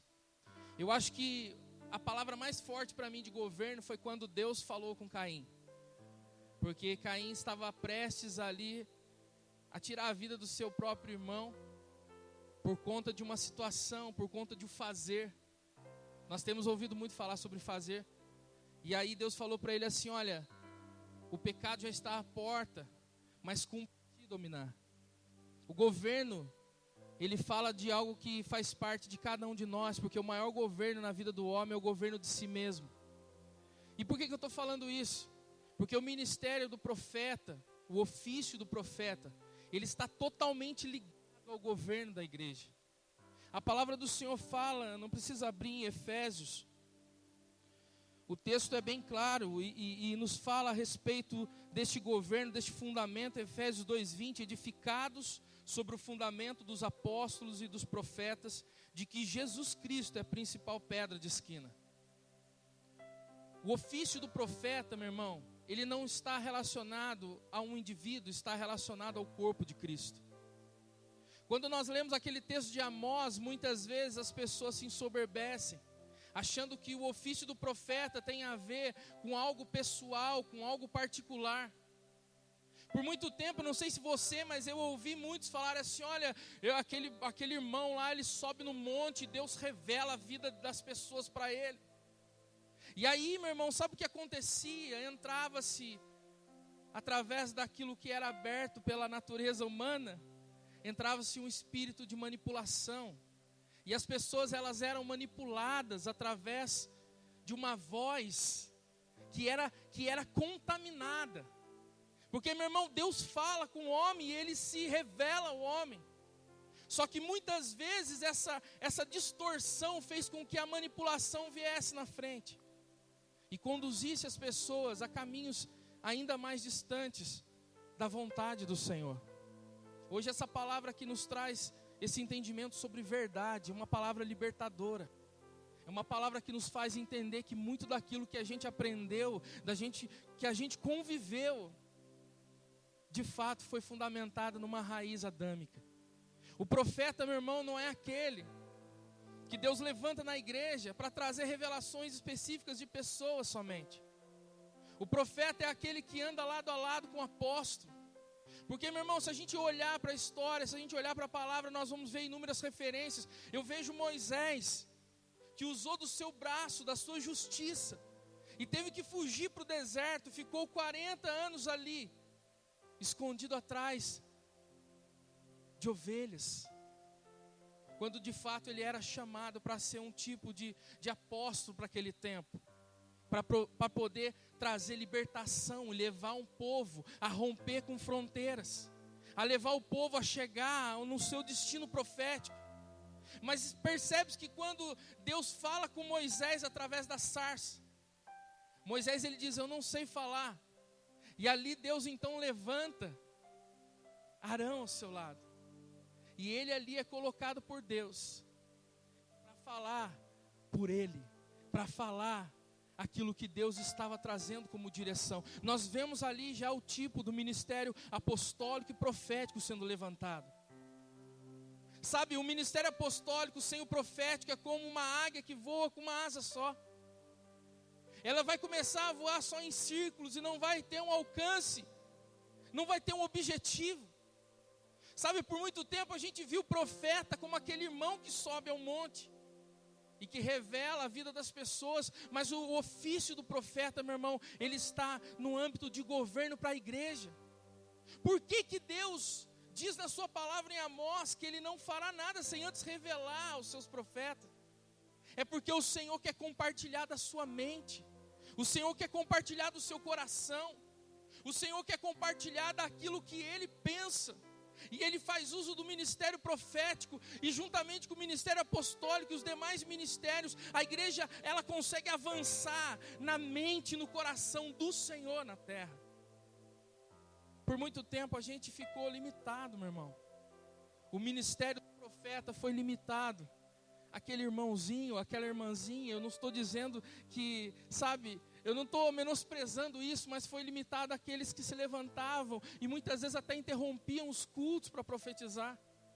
E muitas vezes até mesmo se levantavam contra até a própria liderança da igreja. Porque Deus falava com ele, porque ele era profeta. Meu irmão, Deus nunca vai falar algo contrário àquilo que Ele está ministrando ao governo de uma igreja. Ele nunca vai falar algo que esteja na minha vida como profeta, que vai contra a minha liderança, o apóstolo, que é sobre a minha vida. Meu irmão, se existe esse tipo de coisa acontecendo, você pode ter certeza que por algum momento e por alguma brecha entrou um espírito de manipulação. Sabe o que eu quero dizer? Muitos desses irmãozinhos que a gente viu na igreja se levantar para profetizar, eles tinham dons, tinham um dom de profetizar, de repente até tinham um ofício de profetas, mas sem um entendimento da verdade, isso daí é corrompido, é tocado, é adulterado. A alma do ser humano, meu irmão, ela contamina aquilo que o Senhor quer realizar na sua igreja. Sabe qual é o problema na vida do ser humano? É que a nossa alma, ela não consegue ouvir a voz do Senhor. Porque a nossa alma, ela não consegue discernir a voz do Senhor. O Senhor, Ele conversa com o seu espírito. E o seu espírito, Ele vai trazer direção para a sua vida num todo. Eu quero que você entenda nessa noite, de forma bem rápida, que o profeta, ele caminha lado a lado com o apóstolo. Ele caminha lado a lado com os outros ministérios. Há uma unidade, meu irmão, nesse mover, há uma unidade. E assim o Senhor, ele vai fundamentando, Ele vai trazendo a cada direção, a cada palavra, a cada discernimento, Ele vai mostrando. Sabe, e não tem como padronizarmos este ofício, essa unção. O profeta é aquele que tem visões ou tem sonhos. O profeta é aquele que tem uma palavra diferente. Não, meu irmão, Deus, Ele faz de multiformas a manifestação do ofício do profeta. Eu conheço profetas que têm sonhos. Eu conheço profetas que ministram, que têm palavras de revelação. Eu conheço profetas que têm visões. E assim o Senhor vai se manifestando sobre a igreja. O ministério do profeta, eu creio que foi um dos mais também deturpados ao longo do tempo que a igreja foi se perdendo, aonde muitos começaram a perecer, começaram a se usar a unção, começaram a se usar o dom da profecia, e muitas pessoas até mesmo elas ficaram ao longo do caminho por ouvirem palavras que de repente vieram de Deus, mas foram alteradas, foram adulteradas por conta dessa raiz que habita em nós, que precisa ser tirada, precisa ser arrancada. O profeta, ele não se move sozinho. Meu irmão, o profeta não se move sozinho.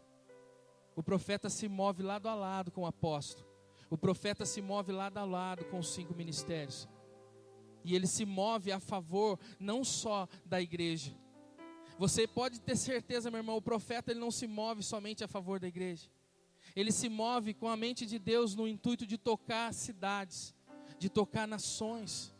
O profeta não é aquele que, o profeta recebeu uma palavra para entregar para o irmão. Vai acontecer assim, vai. Mas o profeta muitas vezes vai receber uma palavra para uma cidade, para uma nação, para o governo. O profeta, o Senhor o levanta para poder ficar ali sensível à sua voz, sensível ao que está no seu coração. Deus tem nos dado a oportunidade de viver essa restauração sobre as nossas vidas, de entender de fato o que é o ofício, de entender de fato o que é o governo dos 5 ministérios manifestos na igreja, a favor das pessoas, não sobre pessoas. Amém?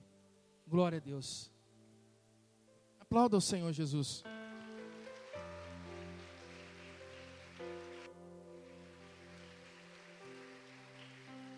Amanhã o Paulo Ricardo vai estar ministrando uma palavra importante, é a diferença de ofício e unção, né? Amanhã nós vamos entender a diferença de ofício e unção.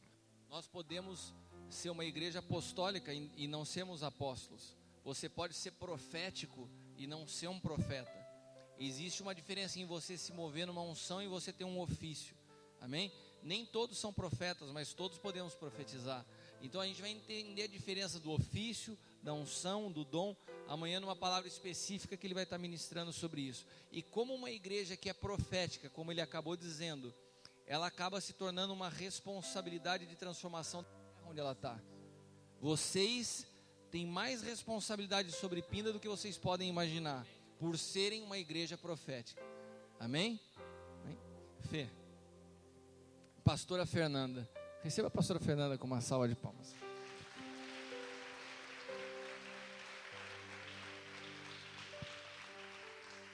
Boa noite, igreja. Tudo bem? Eu sou a pastora Fernanda, né? Como o Kiko também já disse. E hoje eu vim aqui com você e eu quero desmistificar um pouco o ministério pastoral. Que como nós já ouvimos aqui, nós carregamos um conceito de pastor, de ministério equivocado, errado. Ao longo de toda a nossa vida, de todos os anos, né? Nós crescemos com um entendimento totalmente religioso que é um pastor, qual que é a função dele em nós, aqui na igreja, né? E como nós ouvimos ali, governo da igreja é bem diferente de pastorear, e nós vamos ver agora. Governo, como nós lemos ali em 1 Coríntios 12, está sobre, primeiramente, apóstolos, segundo, profetas, terceiro, mestres. Por quê? Porque a igreja foi chamada com a responsabilidade de traduzir o céu na terra. Essa é a função da igreja, não tem outra função da igreja a não ser traduzir o céu para a terra. E quem faz isso? Quem está sobre essa função de traduzir o céu na terra? Os apóstolos, os profetas e os mestres vão ficar no meio para ponderar aquilo que é verdade ou não, para trazer equilíbrio nas coisas. Então é como se fosse um grande funil, que a função vem do alto, desce primeiro apóstolos, profetas, o mestre vai equilibrar aquilo e vai trazer sobre pastores, evangelistas até o corpo todo. Então não há governo da igreja se não estiver necessariamente à frente apóstolos, profetas e mestres. E a gente cresceu ouvindo o quê? Que o governo da igreja estava sobre uma pessoa, e geralmente era o pastor. Isso é uma mentira, é Bíblia. Amém? Governo da igreja está sobre apóstolos, profetas e mestres. É como se a gente tivesse uma figura de uma cruz, né? Figura da cruz. A parte vertical da cruz são os apóstolos, profetas e mestres. São aqueles que vão traduzir céu e terra. É aquele que vai conectar céu com terra. E a parte horizontal da cruz fica evangelistas e pastores. Porque são aqueles que abraçam a igreja. São aqueles que aconselham, são aqueles que cuidam, são aqueles que estão de olho, né? Por isso que eu digo assim, pastor a figura mais meiga da igreja, né? Aquele que gosta de conversar, gosta de ouvir, se preocupa, né?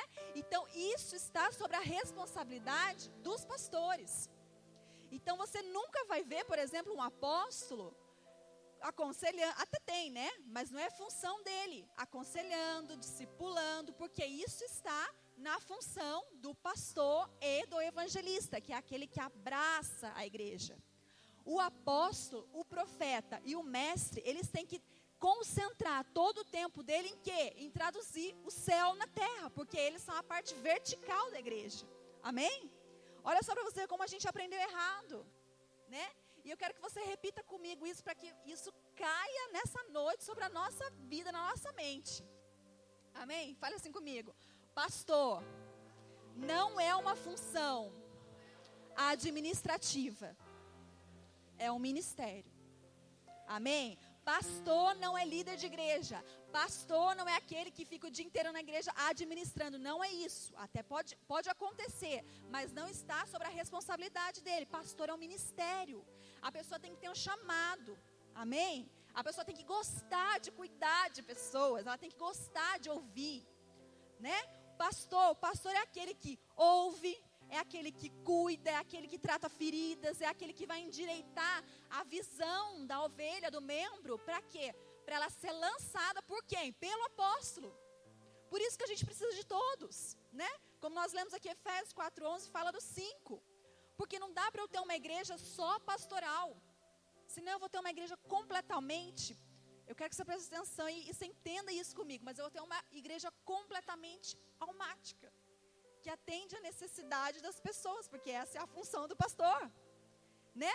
E o apóstolo, o profeta e o mestre vai conectar o céu na terra, e foi para isso que nós somos chamados, né? Então eu preciso alinhar a visão, a identidade, curar, tratar, para que o apóstolo venha e lance, faça essa pessoa ir mais longe, faça essa pessoa conquistar, avançar, romper. Por isso nós precisamos dos 5. E só para a gente abrir um parênteses aqui de forma rápida.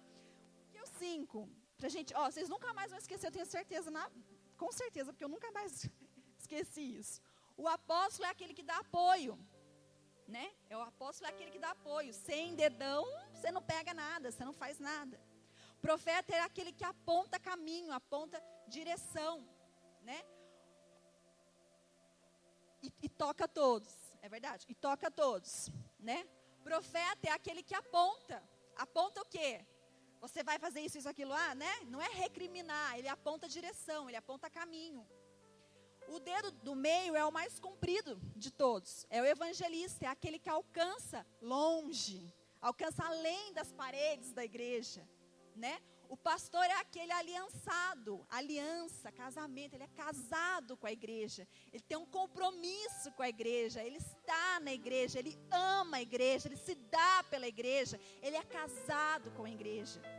E o mestre, o que é o mestre, né? Todo mundo aqui, e o mestre, né? E a gente brinca que o mestre é aquele que tira a cera dos nossos ouvidos. Né? O dedinho menor é aquele que vai limpar aquilo que você não está entendendo direito, né? Aquilo que só o mestre pode limpar, a cera dos nossos ouvidos, trazer a verdade para nós, né? Minha mãe é mestre na igreja e a gente briga com ela, ela fica doida, né? A gente briga, fala que ela é cotonete, por aí vai, né? Que é aquela que limpa, né? Aquele que vai trazer ensinamento, né? Então, de forma rápida aqui, o pastor é o quê? O pastor, ele ama, ele cuida, ele discipula, ele aconselha, ele trata, né? Ele trata feridas, ele endireita a visão, tira traumas, ele conversa, ele discipula, ele ama a igreja, ele se dá pela igreja, porque ele é casado com a igreja, amém? E o mestre é aquele que sabe como ninguém a palavra de Deus, e ele consegue trazer isso de uma forma clara e objetiva para todos nós. É aquele que vai ponderar, aquele que vai trazer equilíbrio. É aquele que vai ler uma coisa e ele, às vezes eu não entendi nada, né? E o mestre lê e ele tem a didática de trazer, de ensinar. Só que o mestre, ele não pode ser um justiceiro, um dono da verdade. Não, eu sei, eu li, eu fiz teologia, eu fiz aquilo outro, eu tenho tantos anos de ministério, eu sou crente desde sempre. Não é isso, né? O mestre, ele vai trazer equilíbrio, ele vai ponderar. O mestre é aquele que vai receber uma revelação do apóstolo, do profeta, que são responsáveis por trazer o céu na terra, e ele vai destrinchar isso de uma forma fácil, de fácil entendimento, para que a igreja receba. É essa a função.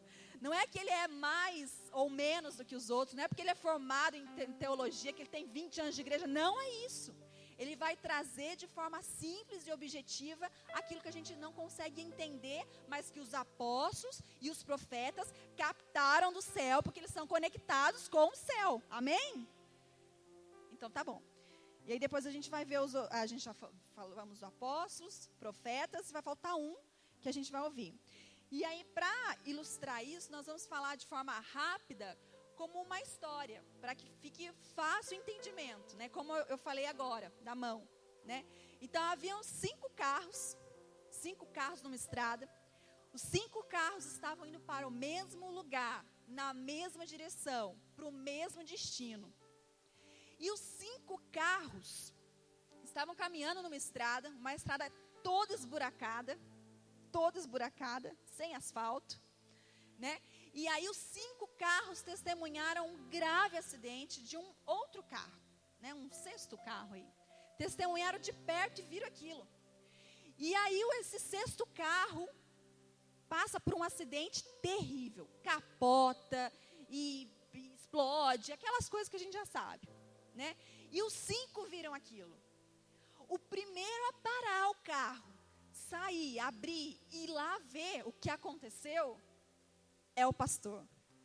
Porque o pastor, ele vai fazer isso, ele vai sair e vai falar, tá tudo bem, como é que tá? Como é que é seu nome? Você é casado? Você quer que eu avise alguém? Sua mãe está sabendo que você está aqui?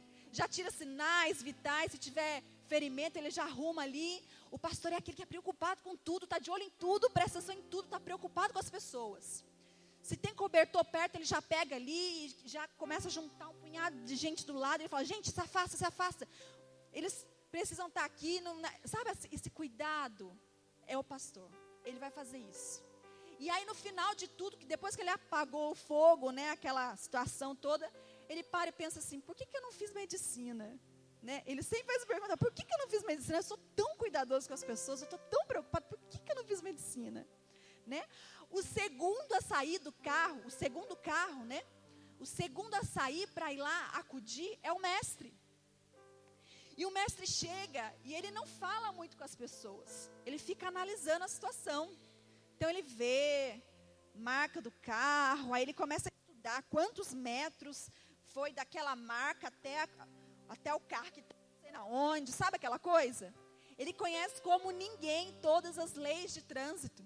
Ele conhece todos os direitos, os deveres, e ele fica tentando estudar a causa do acidente. Por que aquele acidente aconteceu? Então, ele é um estudioso do cenário. Né? E aí, depois, ele ainda fala assim, chega em um, encosta em um e falou assim, eu falei, se tivesse mais horas, aulas obrigatórias, isso não teria acontecido. Esse é o mestre. É aquele que vai falar assim, olha, se fulano de tal tivesse estudado mais... Se a gente tivesse mais centralizado nas coisas da Bíblia, da igreja, o mundo não estaria assim, sabe? Aquela coisa que se tivesse mais horas, aulas, isso não teria acontecido. Então ele não se envolve muito com as pessoas, mas ele analisa a situação e tenta achar uma solução para aquilo. Esse é o mestre. E agora nós vamos falar um pouco dos outros e nós vamos terminar essa história que vai ser fragmentada. Você vai prestando atenção aí. Evangelista Alain.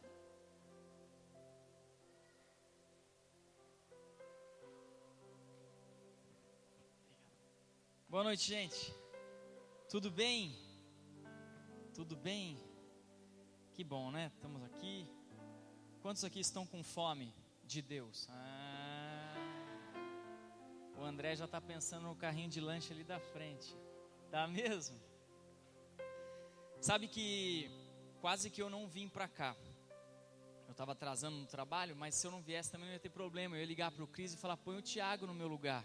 É igualzinho, rapaz. Fica de pé, Tiago. É igualzinho, olha lá. A única diferença é que eu tenho mais cabelo que ele. Vamos continuar a história então.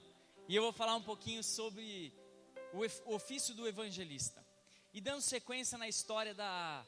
Pastor, o que você está dando risada aí? Dando sequência na história que a pastora Fernanda começou e ela falou sobre o acidente.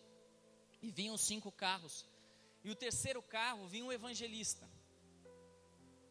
E quando ele chegou naquela cena do acidente, gente no chão, um monte de gente em volta já, porque dá acidente junto, um monte de gente. E ele viu tudo aquilo e viu que ninguém tinha morrido. E ele chegou, quando ele viu aquilo, ele falou: cara, eu não posso perder. Ele chegou para as pessoas que estavam deitadas, que estavam dentro do carro, e falou: cara, você viu o que aconteceu com você, mano?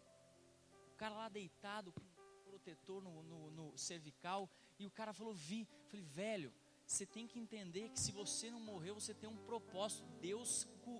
Deus guardou a sua vida. Você precisa entregar a sua vida para Jesus. E aquelas pessoas que estavam ao redor, ele chegou para aquelas pessoas e falou assim: vocês viram o que aconteceu? Você viu que tragédia, como Deus guardou essas pessoas? Guardou elas, mas poderia ter sido você, meu irmão, e você precisa aceitar Jesus. Você já aceitou Jesus? Você já entregou sua vida para o Senhor? Porque o Senhor tem um propósito na sua vida. Você foi chamado para impactar esse mundo. O evangelista, a preocupação dele, a visão dele, nada mais é do que vidas sendo entregues para o Senhor. E é legal falar isso aqui, porque a Petra, eu conversava essa semana bastante, o apóstolo Cris, o apóstolo Hélio, nós saímos para conversar um pouco sobre evangelismo, e o Petra tem um chamado nisso. É uma igreja que flui no evangelismo, que se preocupa com isso. E o evangelista nos 5 ministérios tem essa função. A preocupação do evangelista não está dentro da igreja, mas está com as pessoas que estão lá fora. O evangelista nada mais é do que o braço da igreja lá fora. É buscar vidas, é ministrar vida para as pessoas que estão lá fora. E é isso que nós temos que entender, que a visão do evangelismo e nos 5 ministérios, envolvido nos 5 ministérios, é um evangelismo estratégico. Porque durante muitos anos nós falamos de evangelismo, se preocupamos às vezes com evangelismo, mas não é um evangelismo estratégico. É sair lá fora, entregar um folheto, falar de Jesus para uma pessoa, mas todo mundo sabe quem é Jesus. Se você perguntar: cara, você sabe quem é Jesus? Cara, eu sei, aquele cara que morreu na cruz. Não.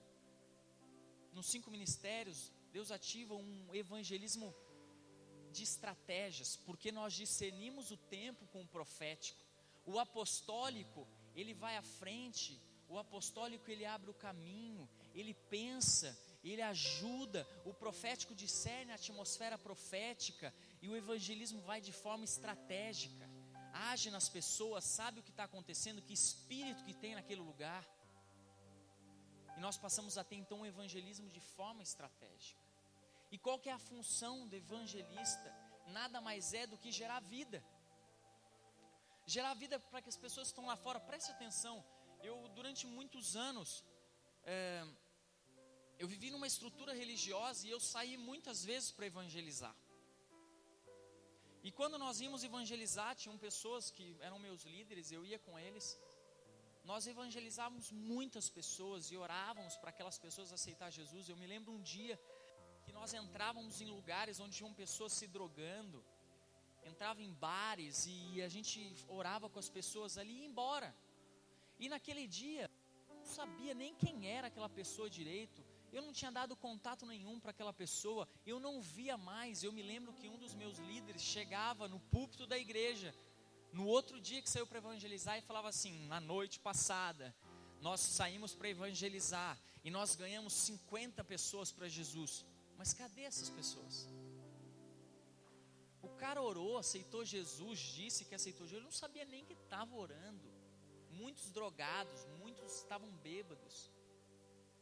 Porque o evangelismo numa estrutura religiosa se preocupa com números. Mas quando nós entendemos o poder do evangelismo em algo, uma igreja que vive o reino, ela não se preocupa com números, mas ela se preocupa com pessoas restauradas e vivendo a plenitude de Deus.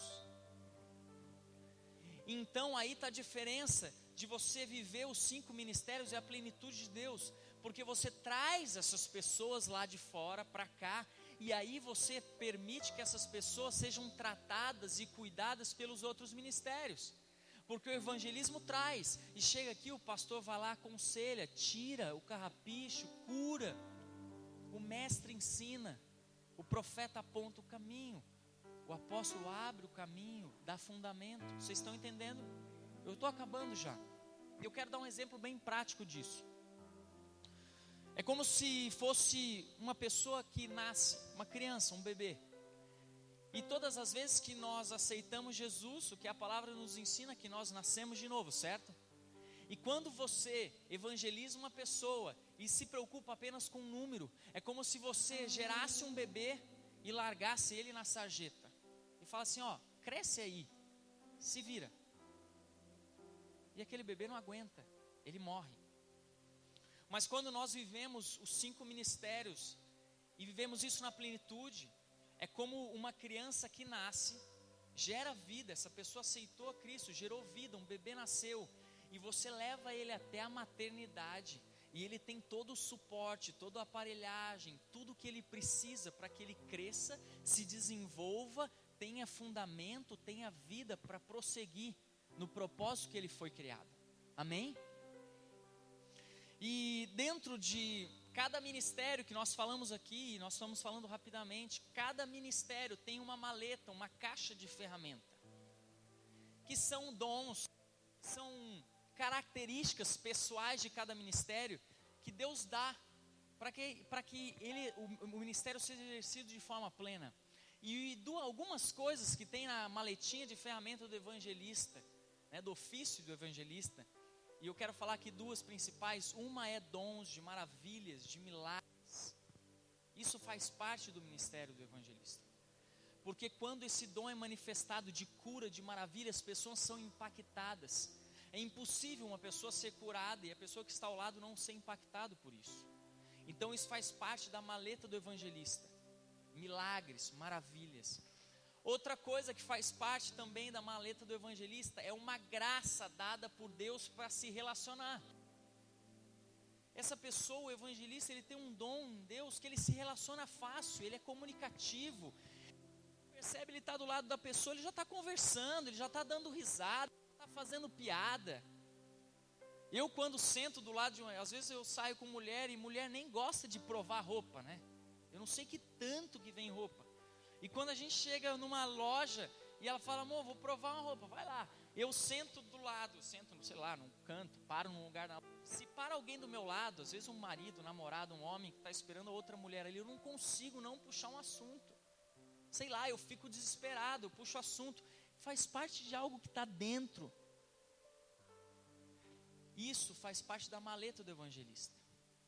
E você começa às vezes a avaliar, e as pessoas, diante disso que nós ministramos aqui, a gente começa a ver características em pessoas assim. O evangelista fala mesmo.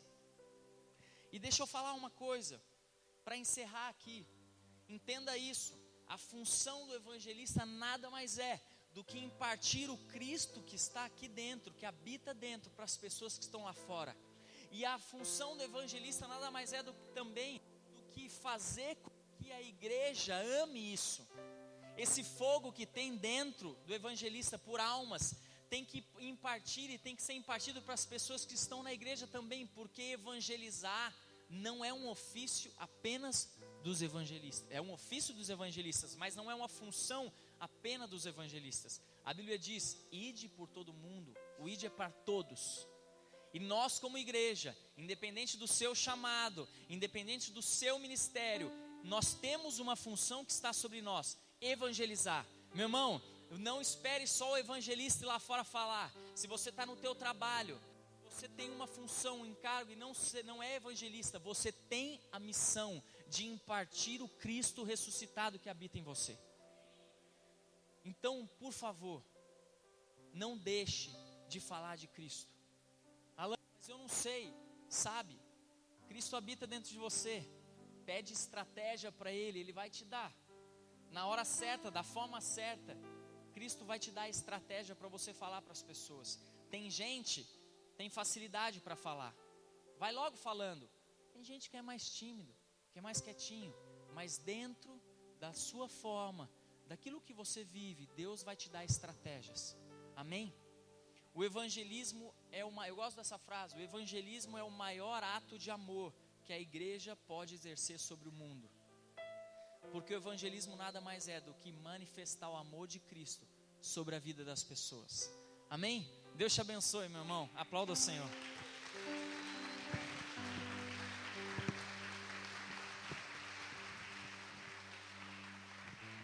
Aleluia. Eu subi só para dar continuidade na história, que ele não terminou, né?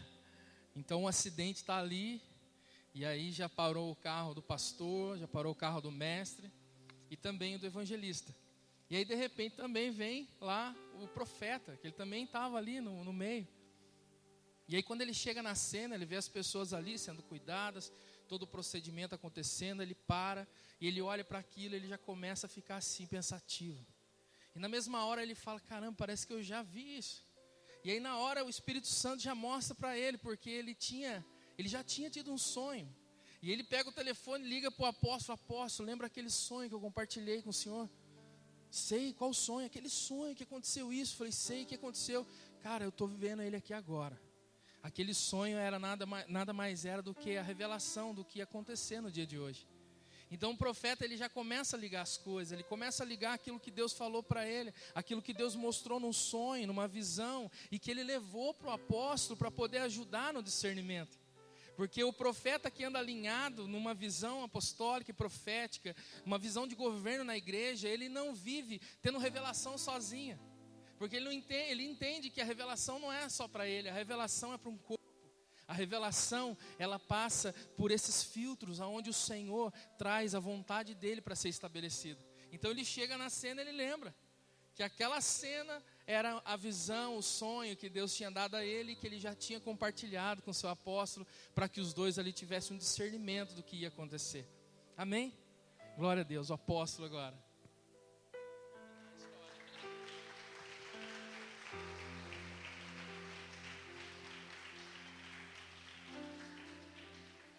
Então acho que essa história ela é para poder mostrar na prática as características de cada um dos ministérios. A intenção é que até o final da conferência, no dia de domingo, a gente comece a ver isso com mais clareza entre nós. A gente possa identificar na igreja dons e ministérios.